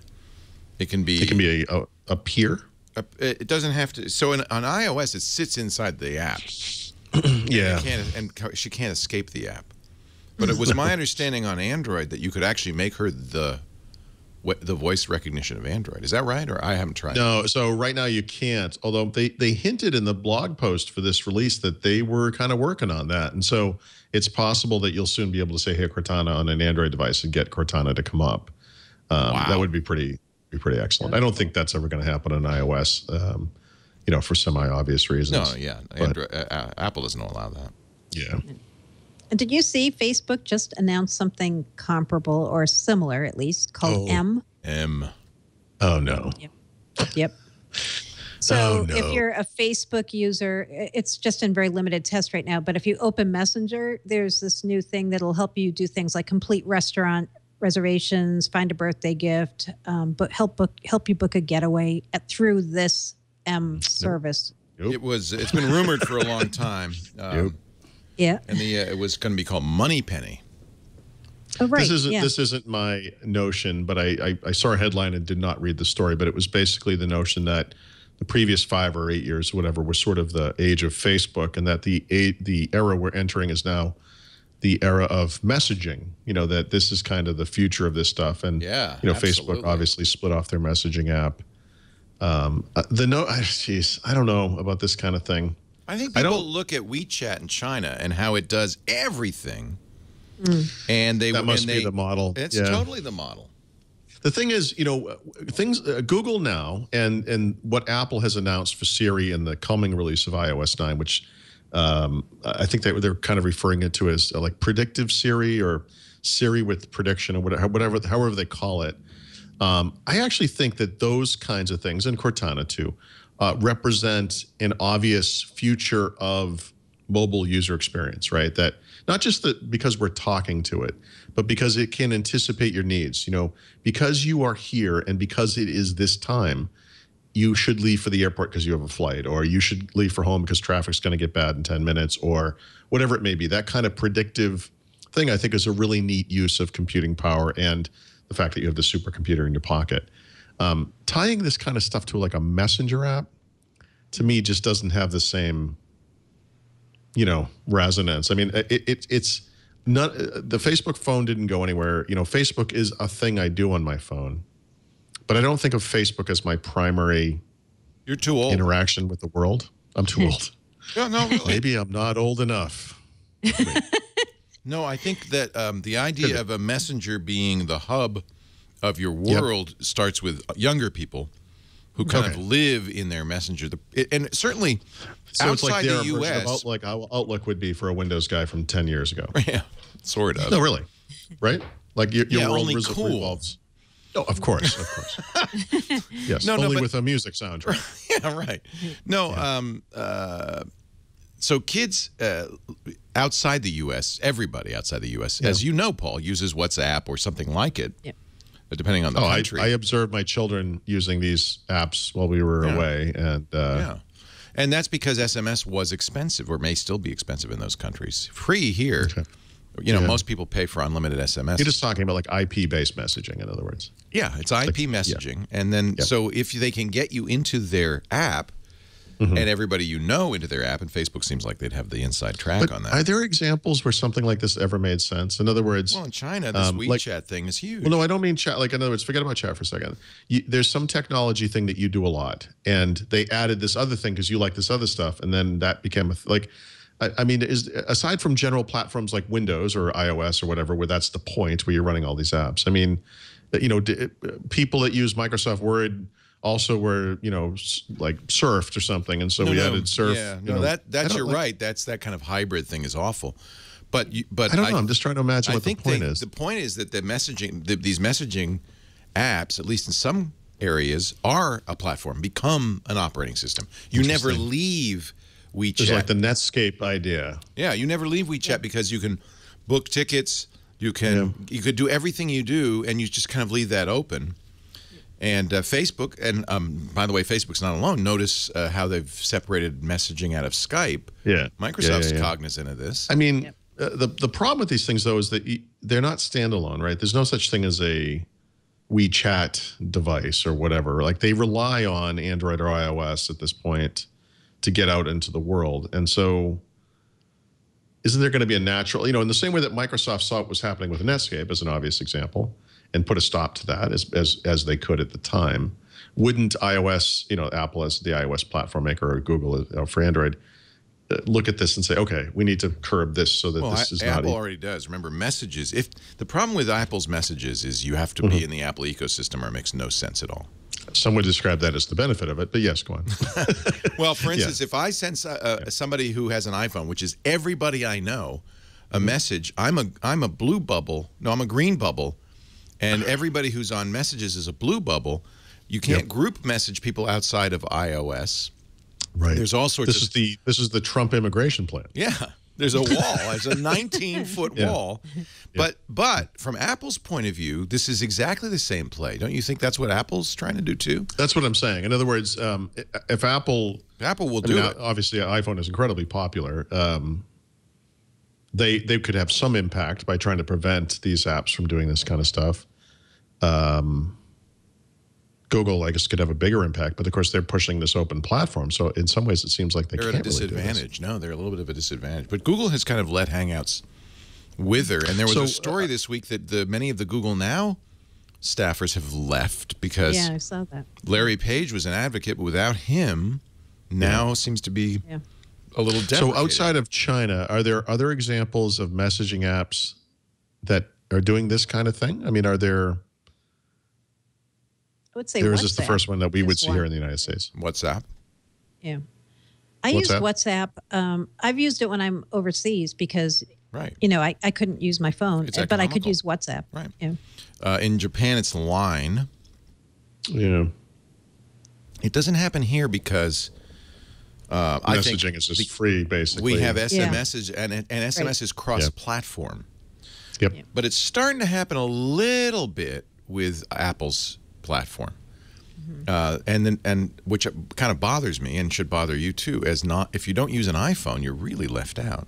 I've always, well, of course, right. So that kind of lock-in is understandable, but it's also aggravating. But it gives them some protection against this kind of thing. I mean, this is in some, in other words, let's integrate a web browser into Windows to prevent Netscape from becoming too popular. Let's integrate messaging into iOS to prevent whatever, WeChat, whatever these things are, from becoming too popular. Facebook has a shot though, because everybody uses Facebook. Facebook is the stickiest what, app though? on your mobile device right now. Actually, Untapped is arguably the stickiest one. So that's just you. Right. Well, it's not just me, but yeah, sure. No, but also, and by the way, one of the things Em's going to do, I'm looking at an article in Wired, is human assistance, as well as digital assistance. So it's Siri, but you could have somebody get your laundry. Oh, man. Wow. Virtual assistants powered by artificial intelligence, as well as a band of Facebook employees dubbed M trainers who will make sure that every request is answered. I would like a candy bar, please. You could Or see maybe it's- Amazon getting into that. Well, they right? do it with a Mechanical Turk, right, already. Yeah, right. But I mean, maybe making it into something like a platform on a phone. And the thing They is, tried, right? Okay. but Messenger is on every phone. It's Yeah. even on This Windows. just happened, right? I have not heard of this. Yeah, this Yes, just it happened. just happened. And it's in it's according to Wired, a few hundred Bay Area Facebook Yeah, users. very it's limited not, tests. Yeah, it's Right. not taking over the world. Yep. Make restaurant reservations, find a birthday gift for your spouse, suggest and then book weekend getaways. It's it's what Cortana wants to be. It's what Google Now wants to be. It's what Siri used to be in some respects and wants to be again. But see, Facebook has such clout. It's I think we sort of don't understand get it because we're the wrong generation. I Exactly. I really Yep. feel that. Okay. All right. Yeah. We just not. I accept your ruling. You know, like anybody, like my nieces who are in their 20s, the first thing they do on their phone is look at Facebook. That's just like the start of the day, like the way we look at Twitter or some other Facebook. app, right? Yep. I think of Facebook as an old person. I loathe Facebook. I don't asked like it either, my 21 or soon to be day after tomorrow 21-year-old son, and he says the holy trinity on all of his friends' phones. Yep. Instagram, Snapchat, Facebook. Instagram, Snapchat, Facebook. Instagram, and they kind of that's what they use. That's interesting. Now I will say my son, who's 17, would agree with two of the three of those. He is old enough that he did get Facebook, but never uses it. And my daughter, who is 13, would agree with two of those three and will never use Facebook. She couldn't care less. They about both love Facebook. Snapchat. Yes. Isn't that interesting? So that, by the way, Paul, that's messaging. Yeah, I know. right. So that's the wild card in all this. Snapchat, which is valued at umpteen $1 billion, is kind of sitting back and watching. Yep. But it's currently beloved. Now, the problem they face is the same problem Twitter faced and failed, which is the reason people love Snapchat is because it's ephemeral and simple. You swipe, you push. It's very kind of hard to monetize. You know, I mean, they're monetizing it. It's interesting. I don't know if you've ever looked at the like the ESPN Discover stuff in Facebook, but you should. You would love it, Paul. You're a sports fan. It's it's 10 ESPN highlights. Boom, boom, boom, boom, boom. And you swipe to the next one, swipe to the next one, swipe to the next one. When you're done, it says, thanks, see you tomorrow. And My brain is calcified a little bit, but I'm going to try to wrap my head around this. Have you played with Snapchat? No. That's because you think it's a sexting app. Right. Now, well, that put me off for a while because that's kind of what I thought it was. But I watch how my kids use it, and that's what you're saying. It's a short attention span theater, is what it is. Yep. Well, for us, And it's a actually, problem, right? Yeah. It doesn't exist on Windows Phone. Oh, sorry. okay, but that that's not actually why I haven't looked at it. But yeah, sure. Yeah. But there's the what's it called? Isn't there, or did Snapchat ban that? There was somebody at Microsoft building a clone of Snapchat for Windows That's Phone. too bad. Yeah. We always have those. The kind of clones things. But we have aren't the we have super- Line and we have WeChat, don't we? Or Yeah. So this is or WhatsApp or whatever. So you have WhatsApp. You Yes. have stories, right? Which people like Baratunde Thurston will make these video stories, and then you have this Discover panel, and these are big brands. Yahoo pulled theirs off. It used to be Katie Couric doing a daily news update, but which didn't make sense apparently. But ESPN makes a lot of sense, and you would love it. It's Happy National Dog Day. These canine sports icons and their playful blah, blah, blah. So you could, if you wanted to know more, swipe up on some cases. Or you just swipe, and now you're seeing, okay, Mike Trout, beautiful catch. That's it. Yeah. And then you swipe, and the next one. Georgia wins the Little League World Series on walk-off homer. No, this is like the top 10 plays of the day, which is the only part of SportsCenter anyone wants to watch. Anybody wants to watch. And it just repeats until you swipe to the next one. Right. By the way, they could monetize this. There's nothing to stop them from putting an ad in here. Kansas City shows off athletic hops during wild workout. That is awesome, by the way. Okay. You see the value of that? Yep. Interestingly, I have wasted my life, Leo. Thank you. I asked my kid. He said, "I never look at that." But all he wants to do is make snaps and send them, and they're ephemera. They're deleted.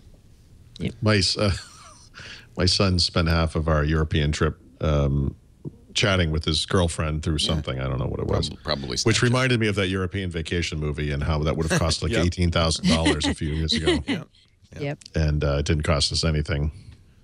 So, other than my soul, a little bit. I would guess that this Facebook thing is not aimed at teenagers, right? I mean, this is more like you and I. That's what I think. Like, I think of Facebook as more adult. Well, and I don't mean. I'm sorry. I don't mean like everybody hates Facebook. I mean, everybody hates Facebook, especially kids. But that's where they stay in touch with their friends. Yep. So they have to use it. Yep. They don't want to use it. Yeah. I don't want to use it, but they have to use it. So that's where Facebook's kind of in trouble because nobody nobody feels good about Facebook. Yes. Well, that thing worked for Microsoft for a long time. There's no reason it can't work for them. Right. Yeah. I do agree, though, that messaging is the next big platform. That's what this is all about. Everybody is kind of saying, "Oh, what?" You know what it is, Paul? I realized finally. Yep. And by the way, I include you too, Mary Jo. I just say his name because I don't think he's paying attention. I hear. I'm like a dog. Like you can see my ears perk up. What? He wakes Polly, up. Polly, look over here, Polly. The next, for a long time, I think a lot of people thought the next big thing is like, oh, you take what's the big thing and you slice it slightly differently, and then you have the next big thing. It's never that. It's always based on a huge behavioral and usually unpredictable behavioral change. And if you can be there when that behavioral change happens, you're in great shape. Actually, and that's what messaging is, in my opinion, is a behavioral shift and it's in a younger. You see it first in the younger generation. I don't know that it survives to the next shift. Well, who knows? That's my question. It just doesn't seem to have the wherewithal. Right. You know? That may be. You may be right. Skype is what Microsoft's doing there, right? I mean, they're breaking things up into the video app and the messaging app and all, right? And they've been trying that ephemeral kind of thing with Skype Quick. Remember that, Paul? The video, quick video things you can send people and they self-destruct. They're trying all that stuff. But it's Microsoft. But nobody knows Microsoft. anything about. Yeah. Well, by the way, there's a reason you don't see big Microsoft branding on Skype, and I think that's it because they know that brand doesn't resonate with anyone under the age of 45 or whatever, and they're trying to get the younger crowd with Skype. You know, I just find it fascinating. The reason I got into this business is because I like having rig side seats as life completely transforms every 3 years, and that's what's happening. Yeah, that's what's happening. Yeah. Actually, I mean, interestingly, or maybe not, but not coincidentally, one of the reasons I do what I do is growing up in the 1980s, I used to read a lot of books about the beginning of the PC industry and Apple's start and Microsoft's start and feeling like I just missed it. Right. I was never going to be part of that. It's never going to happen again. And then, of course, the internet stuff happens eventually. And it's like, wow, what a cool opportunity to, that's cool. kind of be there for it. I always felt that way about the 60s because I was born in 56. So I missed, I was 14 when 1970 hit. So I missed the Summer of Love. I was 11. What was I going to do? Snapchat. but I was living in Silicon Valley in 1977. I was watching this whole thing happen. And the buzz you get in New York City, which is one of the reasons I love going. There's just an energy that's actually probably a radiation problem. It's from sewage, but it's still genuine.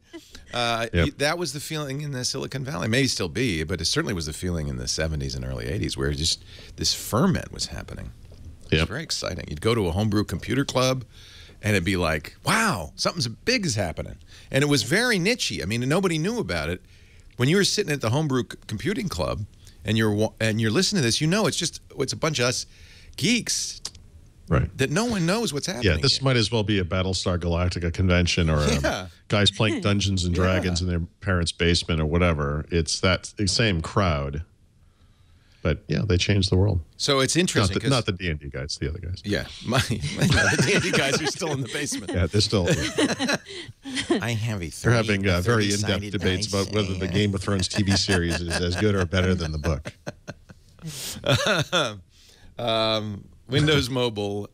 So you see why Microsoft doesn't want to kill Windows Mobile, because that's the platform. The mobile's the platform. But Nadella's hedging his bets. That's why he's putting stuff on iOS. He's putting stuff on Android. They're not going to put all their eggs into the Windows Phone basket.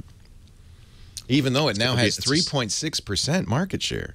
No, not right now. It does not. Right now, it only has about 2.5%. Oh dear! But it's going to have 3.9%. And the unassailable source of this information is. IDC. Weren't they the ones who said Microsoft was going to be like, what did they say by? They were going to surpass iOS by 2015. What's their rationale for this? What factors are going to do this? I think it's a combination of heroin and I don't know. Beer. Beer. So they're making it up. Yeah. Making it up. Okay. I don't know. IDC issued 3 reports this week, right? PC market, tablet, phone. PC market is nosediving through next year, 8% down this year. Tablet market's, 8.7%. Tablet market's going to fall 8% this year. Smartphone growth is slowing. I can't remember now, but I want to say high single digits, I think it was, from 27% last year, like a major slowing of the smartphone market. So all this stuff is, evolving. Anyway, sorry. So in the phone market, we're going gangbusters, is what I'm saying. But I don't think Microsoft would differ in the opinion of that likelihood, because the reason they're staying in Windows Mobile the way they are is to just have a presence there and be kind of in with whatever's going on. Yeah. Even if they're a super distant third, they just want to be there, because they've like we've said on the show, kind of conceded that they can't go head-to-head just purely on straight head-to-head competition with iOS and Android, right? They've got to it's hopeless. Carve out a new place for themselves. Right. Is that how they feel about Surface, or is Surface more of a player than that? I think Surface is more of a player than they thought it would be. Yeah. Even. Yeah, they probably did it kind of as much for the same reasons, but it was successful. Yeah. Well, more important, it's successful with key constituencies, right? It's really big with businesses. It's really big with students, which is awesome. So I don't know what percent of the PC market Surface has. It's got to be single digit, whatever. It's nothing big, but it's kind of a nice lucrative part of it too. There's no such thing as a cheap Surface device. So they have sort of achieved that kind of Apple-like thing where they probably make a pretty decent margin on each device. So I look at Surface as a success, within I mean, I think couched they in all made kinds of $4 caveats. billion last year, right, on Surface sales, but we don't know how much they gained or lost. Right. Yeah, we don't. Right. Oh. We don't really. Maybe never will know what the investment was Yeah. there and all that stuff. But yeah. But yeah, that 3% figure, I bet nobody's surprised at Microsoft about that projection. In fact, they might even be happy about that projection from IDC. Because it's not an unrealistic expectation for them. I think the IDC bigger stuff than it over the is past now. few years. Yeah. You're right. It is going up. Yeah, that's true. I mean, the big change is that Android was always going to be the big deal. They saw iOS taking a big hit from a market share perspective or like a usage perspective. That's not really happening. I think the iOS thing looks like it kind of stabilizes over time, and then Windows Phone goes up a little bit. We'll see if that happens, but it hasn't exactly been going up, which is kind of the problem. So. Yeah. I think that actually, I hate to say it, iOS is about to ramp up big time. Yes, and actually, right. So if we were to rewind the clock a year and look at what Apple was doing with the iPhone 6, I mean, at the time, what I said was that I think this thing's going to reverse the trends. I think they're going to gain market share because they have finally come up with all the stuff that people have been asking for forever.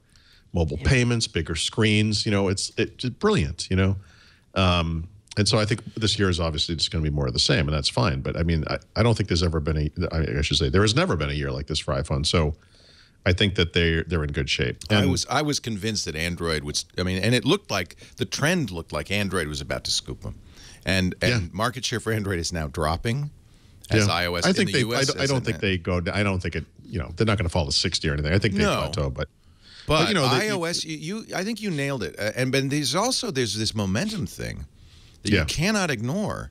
And it's what benefited Microsoft so much in the 90s. Yeah. If everybody around you is using an iPhone, and I swear to God, I am surrounded. Oh, well, you do live in the San Francisco Bay Area, but I don't know. Is it not true? And actually, I will say this, and we do live in the United States too. I mean, so depending on where you are in the world, and by the way, I think depending on where you are in this country as well, it doesn't have the same hold. In some places as it doesn't. In so others. You're saying if I'm in Norman, Oklahoma, I'm not going to see iPhones in every hand? I wasn't going to single out Oklahoma. Well, no, anywhere. But I'm just Muncie, Indiana, Sioux, South Dakota. I mean, Sioux Falls. I don't know. I mean, is there an Apple store in Iowa? I don't think it matters. Actually, probably. I think what's happening. I don't know. I think it's snowballing. This is what. That's what I mean. I think it's snowballing. And I think it's fair. And Mary Jo and I have talked about this before. I mean, if you want the best possible kind of Microsoft mobile app experience, actually it's on iOS. Get an iPad. It really is. It's sad, but it's true. It's weird, but yeah. And I really love the vibrant ecosystem of Android, but that's not what people are looking. People are not looking for a vibrant ecosystem. My tough thing is I love Windows Phone. I love the way it works. The whole tile thing, it's fantastic. It's gorgeous. I love it. It's elegant. And when I go back to the grid of icons on Android, iOS, I can't stand it. The apps on iOS are fantastic. I think a lot of Windows guys tend to go Android because it's so much like Windows. For some reason, I just can't wrap my head around Android. I keep looking, I keep trying, I keep updating, and getting different devices, and it's like Android just doesn't do anything for me. I can't explain it exactly. It's just like it's who killed Android? Samsung. Yes, right. Seriously, right. And by the way, this is a perfect example of why Microsoft fought so hard to make sure that Dell and HP and whoever else at the time couldn't turn Windows into their thing. Because when those companies get to do UX, garbage occurs. It's terrible. No, I mean, with rare exception, you can't point to something a PC maker did software-wise to a PC that worked out better than what was already in Windows. That's exactly the same in Android. Right, that's what I mean. It's exactly the same. So Samsung's success has killed the value proposition. And Google's doing the same thing as a signature PC with Nexus. It doesn't matter though. It doesn't matter. Nobody buys them because when you go in the phone store, there's no Nexus device. Right. There's an iOS device. There's Android. There's Samsung devices, and in the back corner there's a Windows Lumia, and that's it. It makes it hard to switch, even if you want to stick with Android. It makes it hard because as you go from device to device, the interfaces are so different. It's very strange. That part's getting better, I have to say. That's not so bad because you could put your own manager on it. And I have. Oh, you can. I have but I mean, 8 different Android devices that all look. Normal people probably. Yeah. You have someone who understands Android, like my wife has a Note 4, I guess, and was trying to help a guy who had some newer Samsung device, and everything was in different places. I don't get it. What is this? It's like, why do they even do that? I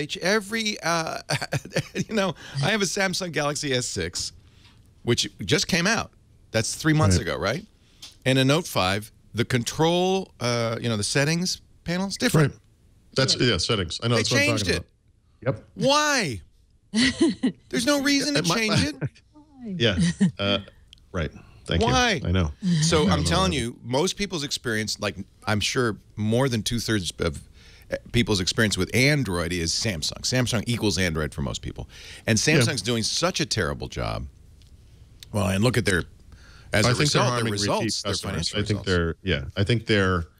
And I think that's what Dell and HP and those companies did that 5-10 years ago. I think by giving people crappy experiences, they got kind of the short-term sale. But then when time comes around to upgrade, people are like, I don't really like the way I was treated here. Meanwhile. Yeah. Meanwhile, in Perfectville. Interesting that they're going to put 4 gigs of RAM. Oh, no. That's storage? No. No. Wait a minute. What? There are Windows phones with 4 gigs of storage? There are low-end Windows. I know. Holy cow. So, flashback 2 years ago, Microsoft came out, or Nokia came out with something called the Lumia 520, which was wonderful low-end device. It was long hailed as the best-selling Windows device of all time. And then a year went by, and they came up with something called the 530, which should have been an upgraded version of that. It wasn't. It had a more terrible screen. It had fewer sensors, and it had fewer storage. It had a little less storage. 4 gigabytes, like the new low. And this was part of a licensing thing for getting Windows Phone OS, and they did the same thing on the PC, where you could have really low-end devices to save money during manufacturing, so you could make more money on the device when you sold it. And it was just an epic piece of crap. And there are a couple of devices like this that have this amount of storage, or 512 megs of RAM now, which is not acceptable. And it looks like a lot of these probably aren't going to be updated to Windows 10 Mobile, to which I say, who cares? Because you should not have a device like this. It's terrible. It is terrible. This is another, you got me on another high horse here. Because I have, on the radio show, you really see people's expectations set by the low price phones or PCs. So people will call in and say, but that phone is so expensive. But it's not. Or that PC is so expensive. I can get a $200 PC. Why should I get? And so here's the answer. It's hard to explain to them. It's actually, okay, you can actually explain it pretty easily. On a Windows Phone device with 4 gigs of storage, it is mandatory that you need an SD card. You can't actually use it without one. You really can't.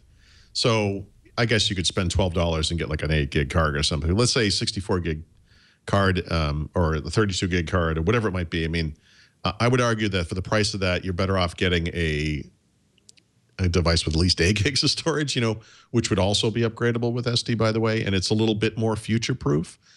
Same thing goes on the Windows, actually small tablet side. I don't know that we've seen laptops like this, but as part of that new Windows 8.1 licensing deal that they did, where you could get it for free with Bing and maybe Office 365 Personal, we started to see devices with 1 gig of RAM and 16 gigs of storage completely unusable. These things, this is a waste of time and money.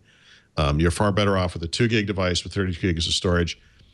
The difference in price between those two things is somewhere in the $30 to $40 range. Right.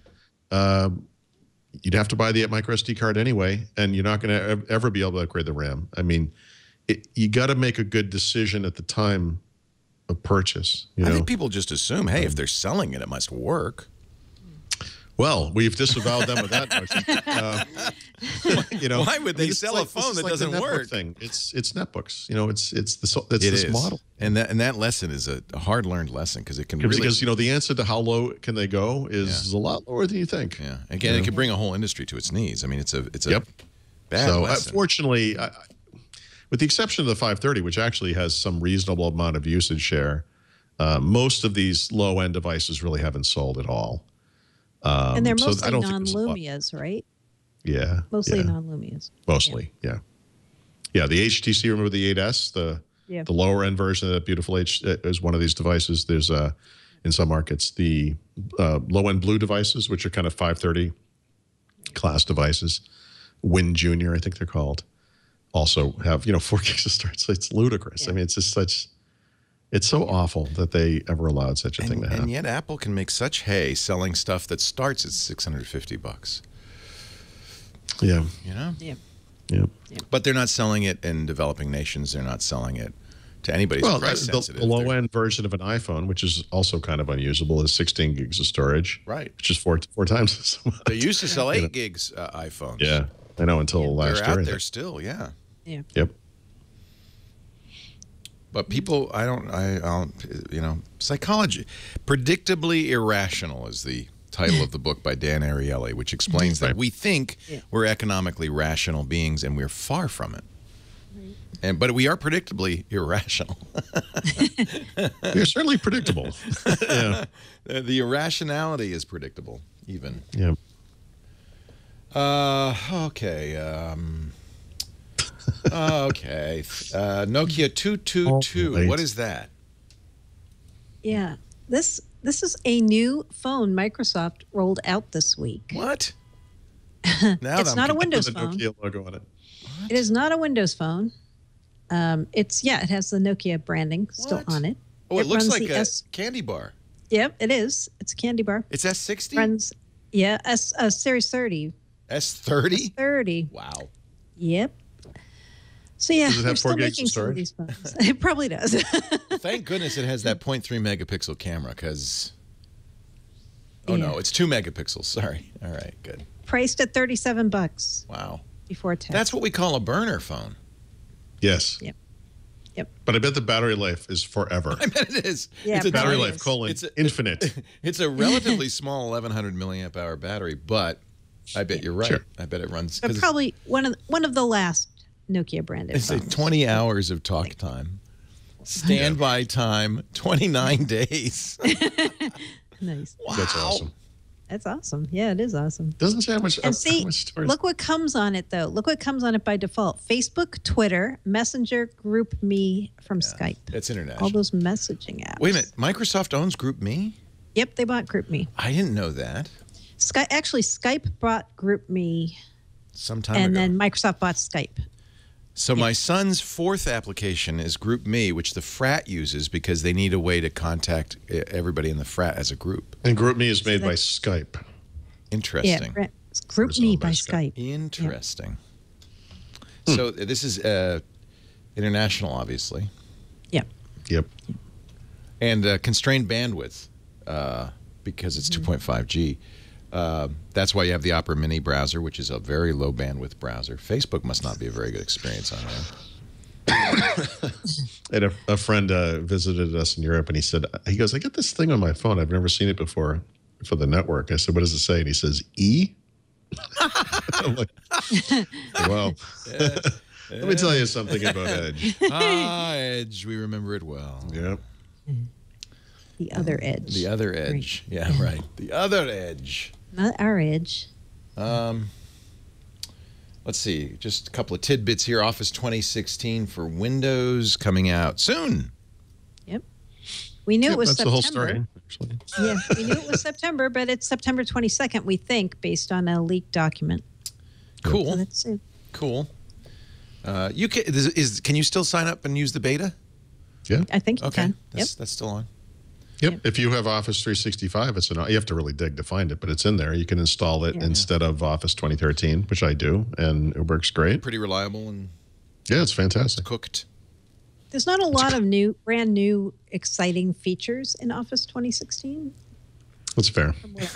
Has there? When was the last time there was a brand new exciting feature in Office? Oh, the ribbon, Office Oh, the 2007. Yeah. Those were the days, my friends. Yeah. Yeah. I mean, I like the colorful new kind of header they have. It looks like the mobile apps. The one thing I'm a little curious about is in this release, they're adding, we talked about this last week, the ability to do real-time collaboration, but only in Word 2016. Yeah. And it seems like on other platforms, the web and on some mobile apps, you can do it in, I guess, PowerPoint and Excel. And so with Probably the way just things are coming changing, later, right? is that what it is? Yeah, I was going to say, it Yeah. seems like that's something they would add as part of their rapid release deal, they would do it over time. I would think. Yeah. Okay. Yeah. But there are people who still want the full Office with all the bells and whistles, and they want Publisher and Access and all those other unusual Office apps. So they're going to want Office 2016. I mean, I'd love to see a graph of my Office usage, because it's going to be like 90%. Well, I use Word every single day, all day long. I use OneNote. But after that, it drops off considerably, and it's like a little bit of Excel and a little bit of PowerPoint, and that's it. Yeah, Word is the big one. And that's what I need. Excel it's like the big one. Word and Excel Friends for some people. version of Word Office, and Friends, and there should be an Excel and Friends. Yes. Yeah. I like that. Yeah. Yeah. Touch First Office, where does that stand? It's out. That's out. It's out. Yep. Oh, golly. You can get it now. You can use the free versions on Windows 10 and also on Windows 8 and 7. By the way, interestingly, the apps that are available there are the ones I just mentioned, right? Word, Excel, PowerPoint, Word, Excel, and OneNote. PowerPoint, and OneNote. Yeah. I mean, can you in use Outlook, Touch First on anything except for Windows 10? No. Or can you use it on Windows 8? Touch versus Windows 10 only, yeah. How do Windows I 10 get only, it? sorry. I have an Office It's in the store.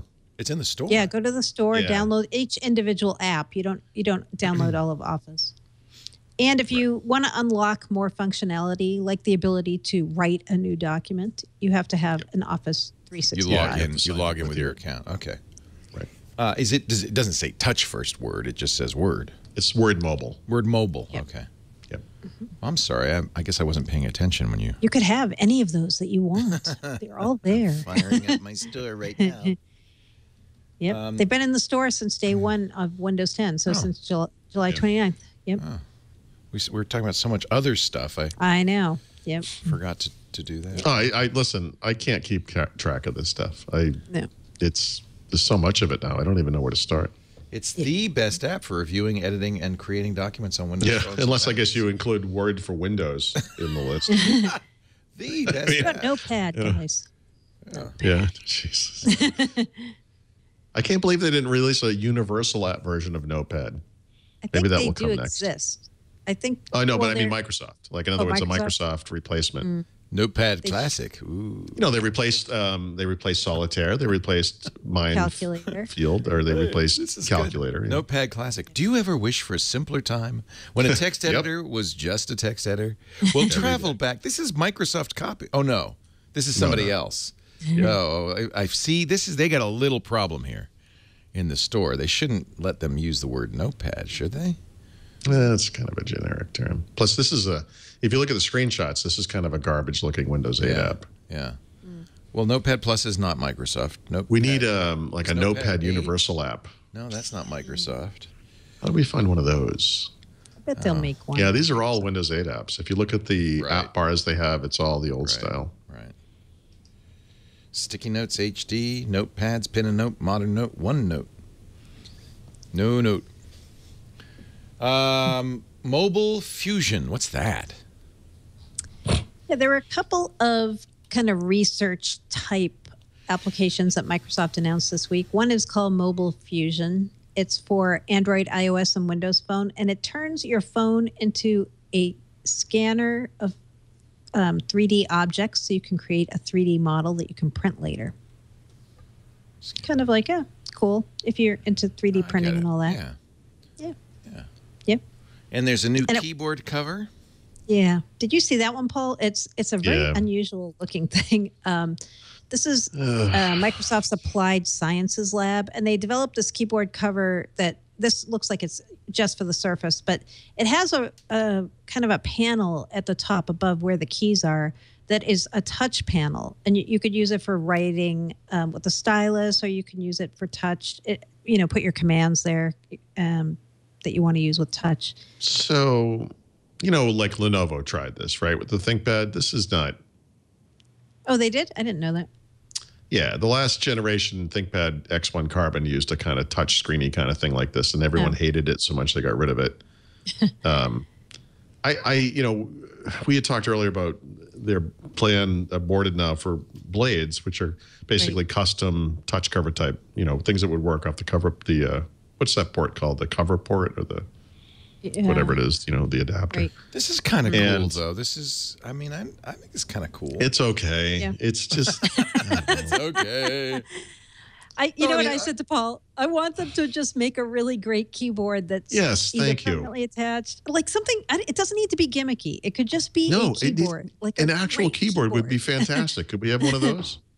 Yeah. Yeah. I mean, this thing is goofy. I just don't. There's no point in it. I like that they're thinking. I like that they're trying. They need to. Research thing. I'm sure they've already moved on from this. This is silly. So because what I need is another way to launch. You're not going to sell this. No, it's just a little. It's a prototype research project. Yeah, all right. That's neat. I think they should try stuff like that. That's good. No, I think I think they should do it, and then I think they should move on. Just stop. It's so pointless. Don't do it anymore after that. Yeah. Let's take a break. When we come back, the back of the book, we got beer, we got picks, we got beer picks, all of that coming up.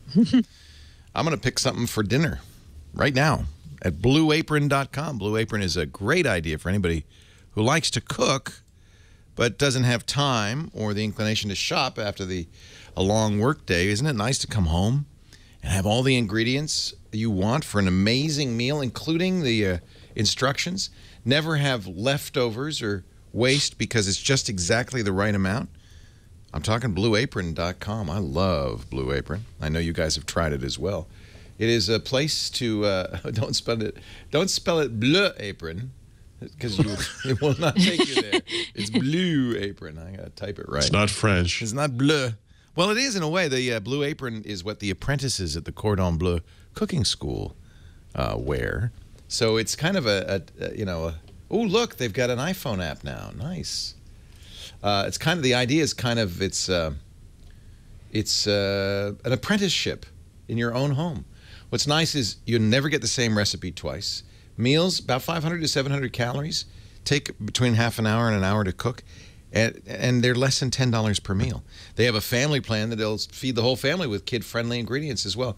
And what's nice is the ingredients are fresh, never frozen. You get them in a lovely refrigerated box. It's great. You want to impress somebody for date night? Man. Not only do they have the recipe cards in the box, but they have interactive recipe pages with how-to videos. They even sell tools and cookware to help you become the Bleu Apron chef you've always wanted to be. It really is fun. And I mean, you're going to discover new ingredients, new recipes. Take a look at what's on the menu this week. August 31st, seared steaks with romesco sauce and roasted potato. Those steaks, by the way, delicious meat, fresh, never frozen. All right? This is the two-person plan we're looking at. Thai chicken burgers with hoisin mayo and roasted potato wedges. Crispy catfish and frika. What's frika? I don't know. You'll find out. And corn cherry. I know. You know what is frika? It's like a grain. It's a really nice grain. See, you learn stuff. That's what I love about this. Oh, you're going to love Blue Apron. I want you, fresh lemon linguine with summer vegetable sauce. See, this is, and seasoned ricotta. This is all seasonal. So you're going to get fresh stuff, tomato and goat cheese pie with sweet pepper and basil. You, of course, pick what you want. You don't have to ever get something you don't want. I just love it. You're going to cook incredible meals. You'll be blown away by the quality and the freshness. Your family, your friends, your loved ones, your hopefuls, your loved one hopefuls will all be impressed. Blue Apron is a better way to cook. Check out this week's menu. You'll get your first 2 meals free at blueapron.com/twit. That's right, 2 meals free just for going to blueapron.com/twit. We love Blue Apron. The boxes came yesterday. We get them for the staff and stuff. I was looking in the offices, and people had, their blue. Mike Elgin had his Blue Apron on his desk, and he was ready to take it home. It's so cute. Blue Apron Day was yesterday at Twit. Blueapron.com/twit. Blue Apron Day could be tomorrow at your house. Paul Thurrott will kick us off the back of the book with his tip of the week. I will. So one of the big questions I've been getting over the past month, one of the many millions of questions around Windows 10 is, should I buy a Surface Pro 3 now? Should I buy a new PC now? If I wait, what do I get? So forth.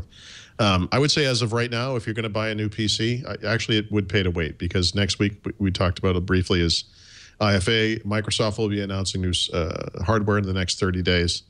30 days, maybe in the next 60 days, I guess, I would wait. And I think that this year, this release in particular, because of the way that they pushed up the release of Windows 10 by 3 months, it didn't give hardware makers the chance that they would have had otherwise to release new devices concurrently with the OS. And so we're not going to see that stuff until October pretty much out in the market. And so I think this year is going to be very interesting because when Windows 8 shipped, there was a lot of reluctance on the part of PC makers to embrace that touch stuff. And that first year in particular, what we saw was a lot of non-touch based laptops and things come out for Windows 8, which was not what Microsoft was looking for, and frankly, not what was ideal for that system. And I think the difference this time around is that Microsoft has made an OS that people want, that the that the PC makers are actually excited about. And I think that we're going to see some interesting stuff. I think we're going to see Windows Hello hardware, great audio hardware for Cortana, obviously touch and hybrid devices and all that stuff. So if you're on the fence and, if you don't need it like for back to school or whatever, wait, because I think we're going to see some cool stuff in the next, 30, 60 days. And that big October hardware dump. Yeah, this is going to be a neat holiday period, I think, for hardware. So, and plus, Skylake is coming, and obviously a lot of the devices will be based. That's worth waiting for. Yeah. From what I've read about Skylake, better battery life, but also improved speed, and primarily massive improvements in the onboard graphics. Right. So that should be good. That should make a big difference, especially if you drive a second monitor or you want to play games, that kind of thing. So my software pick is kind of an oddball one in that it is for the Xbox One. I can't remember the last time I actually picked anything for Xbox One, but it's a 360 game and a PC game. But there's a remastered version of the original Gears of War that's available for Xbox One called Ultimate Edition. It's pretty awesome. I've never really been a fan of the multiplayer stuff. They've made some improvements there, but the big deal is just the presentation, the single player experience. It remains one of the best ever kind of single player experiences that I've done. I'm playing through it again now. I love it. I mean, it really is a neat game, and it's more beautiful than ever. And actually, some people have told me this. I didn't even realize this, but apparently by buying this game, you also get all 4 of the pre-existing Xbox 360 games, so that when Xbox 360 compatibility comes to the Xbox One, you'll in fact be able to play all 4 of the original games as well for free. And that's actually pretty awesome too. So it's just, I think I've played this game through several times. They released it a couple years later on the PC, and the PC version had an extra, I don't know, like chapter that had maybe 4 levels in it, which they had kept out of the 360 version because they just couldn't fit it on a disc at the time. And of course, the version we get on the Xbox One is the full, it's 1080p, it's the full experience. All the cutscenes have been completely redone. They're gorgeous. The sound, the music is amazing. I mean, I find myself, as you played it, it's almost like being in a horror game. It's you kind of realize, it's actually a little scary, just the combination of the atmospheric effects, things dripping and the music and all that stuff. But this was the game on the Xbox 360. I think so. I mean, everyone talks about Halo and everything, but this game came out, I guess it was a year after the Xbox 360 launched. It was the game of the year easily at that time. It was 2006-ish. It stands the test of time. I mean, if you've played all the games, one of the neat things you can do in the first game of anything that becomes a series is introduce stuff. And so you're introduced in really neat fashion to all of the major kind of monster antagonists. And there's some great drama where one of the bad guys kills your captain, and of course you're on this kind of quest, and at the end you get to fight this guy. Really, really well done. It's a great game. And so I don't know. Most Xbox One games have been like, whatever. And I realize this is a remake, but it's a really, really good one. And how much? It's like expensive. It is $60. It's $60. Yeah, it's a full price game. Yeah. But now is it just the one game, or is it? So it is the one game for Xbox One. You do get Gears. There's 4 Gears of War games. It's like 1, 2, 3, and then I can't remember what the other one was called. The 4th game is kind of a shorter chapter. There's a Gears of War 4 coming out this fall for Xbox One. There'll be a new game. The original trilogy and that side adventure are kind of all one big story. The first one is the best of the lot. There's no doubt about it, especially with the extra chapter where you fight this kind of Godzilla-looking monster thing, which is awesome.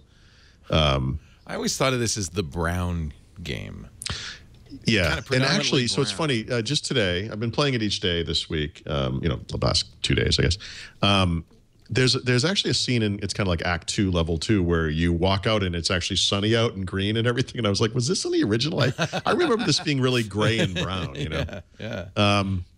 it is beautifully done, and when it's just the quality of the graphics and the performance and everything, the sounds, the music, everything. It's just really, really good. And it kind of. Ordering it right now on my smart glass. Yeah. I love that. I love it that I could do that. Yeah. It really highlights how kind of crappy in some ways a lot of modern games are, because a lot of these games are pomp and circumstance, but it's a real game. I get that. It's really kind of an interactive adventure.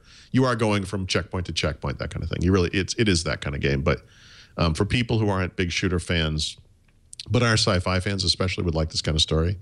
It is really a neat kind of post-apocalyptic nightmare kind of thing. Well done. It's really well done. Gears of War Ultimate Edition. I'm putting in my order right and now. Microsoft owns it now, so now they'll be doing all the updates and everything.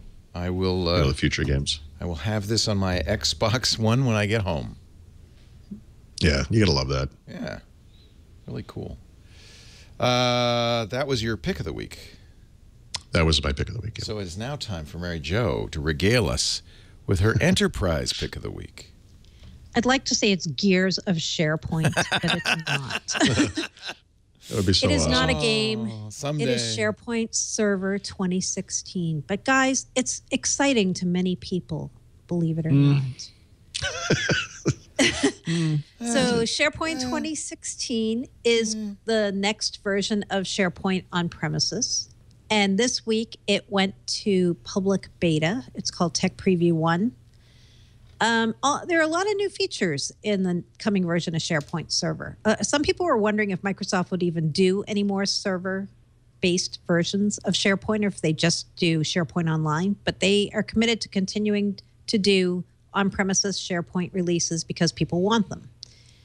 In the new release, you've got things like functions to make it easier to create, share, and manage files. You've got performance point services making a comeback, so you can make scorecards and publish them to your SharePoint sites. They're making a lot of changes around how they're going to be doing patching and updating to SharePoint. The goal is to have zero downtime in online patching. So there's a whole lot in there, and anybody can download and test these bits now. The actual final shipping product is not going to be out until the second calendar quarter of 2016. Oh, and the other thing that they released alongside this was called the Cloud Hybrid Search Preview. So if you're somebody who is running SharePoint both on premises and in the cloud, and you want to be able to search for information that may be in either of those places, either the cloud or on-prem, and kind of mix and match the information that you're working with, you'll also want to be checking out this new Cloud Hybrid Search Preview. Also free, Preview 1. You can download it and start testing it now. So that's my enterprise pick. Nice. Now, a code name which strikes me as having been used before. Yes, and it is. It's one from the files from the vault. The codename pick is Chicago, which most people will remember as Windows 95. Why is that the codename pick this week? Because Windows 95 turned 20 this week. 25? 20. 25. 20, right? Yeah. Isn't that 20 cool? years ago. 20 years ago this week. Microsoft launched Windows 95. I was there. I was in the audience then. I was at a tent event in San Jose. I was in the tent event in Redmond. Yeah. Which was really cool. Fun. Row 3. Yep. That was so fun. Yeah. And, it made me kind of think back, like when at the time Microsoft codenamed Windows 95 Chicago, it was using a lot of Midwestern cities as code names around that time. So there was also Memphis, which ended up being Windows 98. And then there was something that never came to pass, codenamed Nashville, that was supposedly going to be And don't Windows forget Detroit. 96. Detroit, yeah. Was hard too. Cleveland. Was Detroit. Cleveland was Cleveland, also. I don't know about. Hello, Cleveland.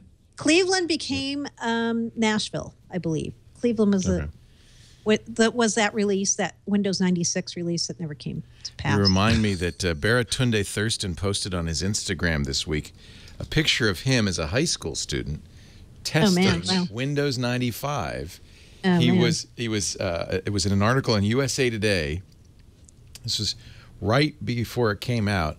It says Baratunde Thurston likes the Mac feel of Windows 95. Sure. Nice. Yeah. Long file names, Leo. It's the future. It was, yes. We were going from 8.3 to long. Can you imagine having to deal with 8.3? You still do. You know what? That legacy survives, though. That's crazy. Yeah.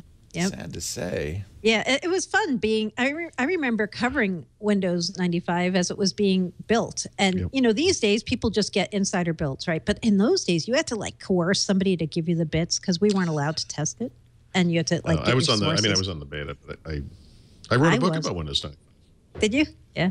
Yeah. I had to beg sources to get the bits, and like it was if really. Only you had known me then, I would have hooked you up. I know. It was more intrigue and more fun because it was supposed to be like a inside, more, you know, not a public insider kind of thing. But those were the days 20 years ago. Yeah, it's kind of hard to believe. They were the days. Chicago, though. That's why I picked Chicago as a good name.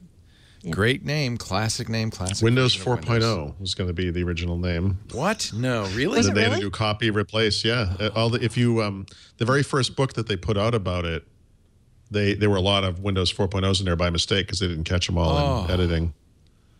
That's a terrible name. Well, it was 3.1 to 4. No, it makes sense. Yeah. Yeah, Windows 10. Yeah. So. All right, let's have some beer. Okay. So today, 95 years ago today, women got the right to vote in the U.S. Now that's something we're celebrating. Wow. It's Equality Day. So I said, let me pick a brewery that has a woman founder. And there are not that many of them. New Belgium Brewing in Colorado, though, does have a woman co-founder. So I decided to pick one of their beers that's really easy to get. You can see it almost everywhere. It's everywhere. It's called Fat Tire. And it's not some crazy, astounding beer, but if you have a choice of Bud or, some kind of non-craft beers, I would say give Fat Tire a try. It's an amber, really easy to drink, a little sweet, but just a good basic beer that's everywhere. So if you're a craft beer kind of doubting Thomas, give Fat Tire a try. I agree. And give the rest of their lineup a try. Yeah, their too. beers are great. Great brewery. Yeah. Yep. I did not know my a female favorites. founder. And I'm surprised to hear there are not more because there are not that many. That just seems like a natural, but all right. Yeah. I only know of about a handful of breweries where they say they have a woman founder or co-founder of craft beer breweries. But it's starting to become a bigger field for women. You see more and more women brewers now. So maybe in 5 more years, you'll see more. And this is Equality Day. It is. It's Equality Day. I have to talk to my calendar maker because the only thing it says is it's International Dog Day on here. Oh, it is also International Dog Day. That just feels wrong. That feels wrong. I think it's Dogfish. When's Dogfish International Head, 8.3 Day? Yeah. Yeah, we need one of those too. 8.3 Day. The end of 8.3 Day. How about that? Yeah. Right. Should we talk about the meetup, Leo? Oh, of course. Yes. 2 weeks hence. Yes.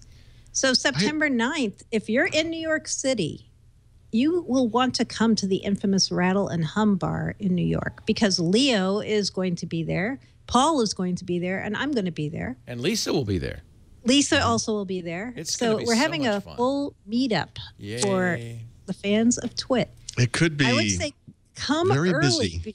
It's not a huge bar. Come early. Oh, it's from 3 to 5, right? Is that the time 3 to frame? 5. Yep. And Rattle is very excited. They know Twits are coming. My wife is coming too, by the way. Oh, good. Oh, nice. Yep. Rattle and the letter Hum. N, not and. Rattle and Hum Bar NYC.com. Yeah. Or you can go to inside.twit.tv. apartment, which is very close. Yep. It's That would be hilarious. number 14 East 33rd Street in New York It's like City. an SNL skit. It's 33rd and what? 33rd between Madison and Fifth Avenue. Okay. Right It's across from about a a 10-minute walk from Penn Station. It's very it's close. nice and near Penn Station, yeah. Yeah, very close to Penn, not far from Grand Central, very centrally located. Lower There will be Midtown. beer. There will be food. You can Oh, there buy. will be beer. We are not There will buying be. for everybody. You bring some No, money but- because I can't bring your own afford money. beer. For an incredible beer list. I mean, Rattle and Hum, there's a reason Mary Jo goes to this place. And she is, but to be clear, I should say, she is the norm of this place, right? Where everyone knows Everyone her knows name. my name. Mary Jo! The best thing that one of the funniest things I've ever seen is I walked in the door with her one time. Everyone behind the bar said, Mary Jo. And this guy at the end of the bar said, I didn't get a freaking announcement like that when I walked in the door. Well, you're not Mary Jo. Yeah. Yep. It's not automatic. Yep. Anyway, they have a Yeah, it's a good fantastic bar. beer list in this place and really good food. Something for everyone. And if you don't like beer, who are you? But if you don't, they have other drinks. Right.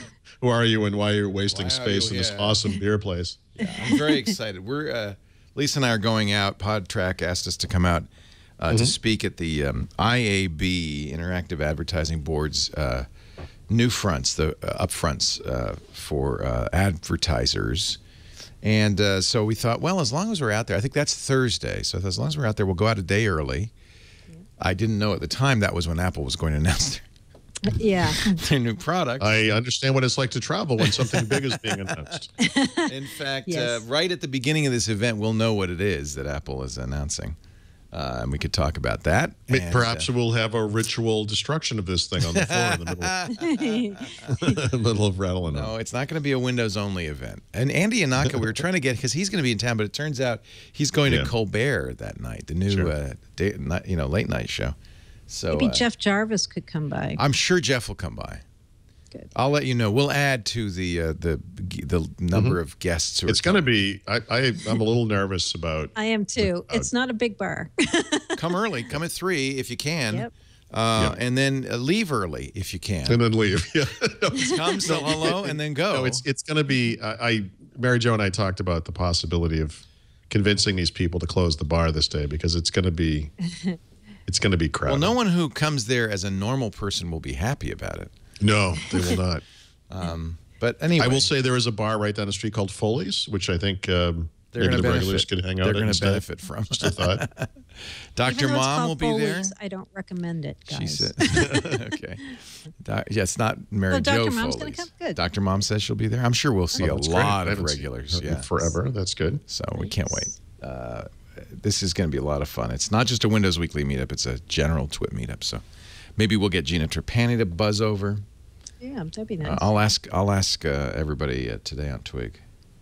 There's also apparently an amazing cheese restaurant nearby. So Oh, yes, there is. really, Oh, man. Yeah. What's the name of that? famous place? I'm drawing- famous Phineas's fondue pot? No, it's a really amazing.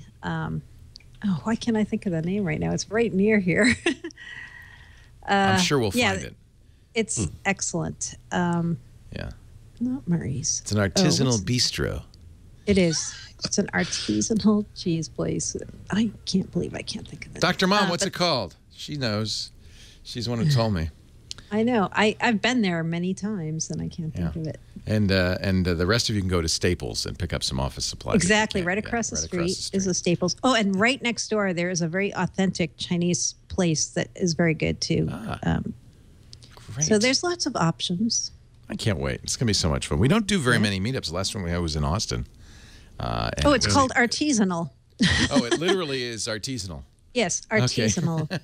Surprised no one very could good. figure out the name there. Kind of That's a generic name. I Yeah. don't know. All right. I know. Wait. like I yeah. came up with a new PCOS. It's called PCOS. All right, my It friends. should be great. We're looking Can't forward wait to it. see you. It's always fun. Share some beer, some memories.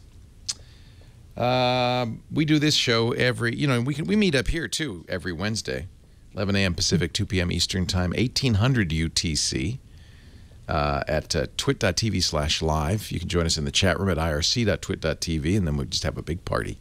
But if you can't we make should it, also mention, Leo, yes. that with the week of this meetup, our show will be on Tuesday.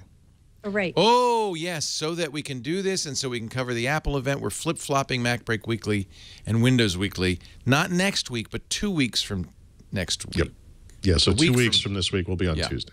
Tuesday at 11 a.m. Normally Wednesday at 11 a.m. But yeah, that one day. Thank you for reminding me, Paul. And if you miss it because you're confused, I don't blame you, but we have on-demand versions of audio and video at twit.tv/WW, or just subscribe wherever your favorite podcasts are aggregated. Paul Thurrott is at thurrott.com. That's his home on the web, and a great place to go to keep up on everything. You also have those field guides, and you're working on a Windows 10 field guide? Yep. Embarrassingly, I've still not shipped the initial release. I don't want to get into it too much here, but we've had some issues getting it published. But it's okay. This week, I think. All right. So where should people go to find out more? We will get it. I've written a lot of this book. I know people are probably curious if I've actually written a book, but I have. Really. And I'd really like to get it out and away from me. Where can people find it? Fieldguidebooks. Fieldguidebooks.com. And Mary Jo Foley is at allaboutmicrosoft.com. That's her blog, ZDNet blog, where you can keep up with daily and even many inter-day updates on what's happening in Windows world. Thank you, Mary Jo. Thanks to you for joining us, everybody. We'll see you next time on Windows Weekly. Bye-bye.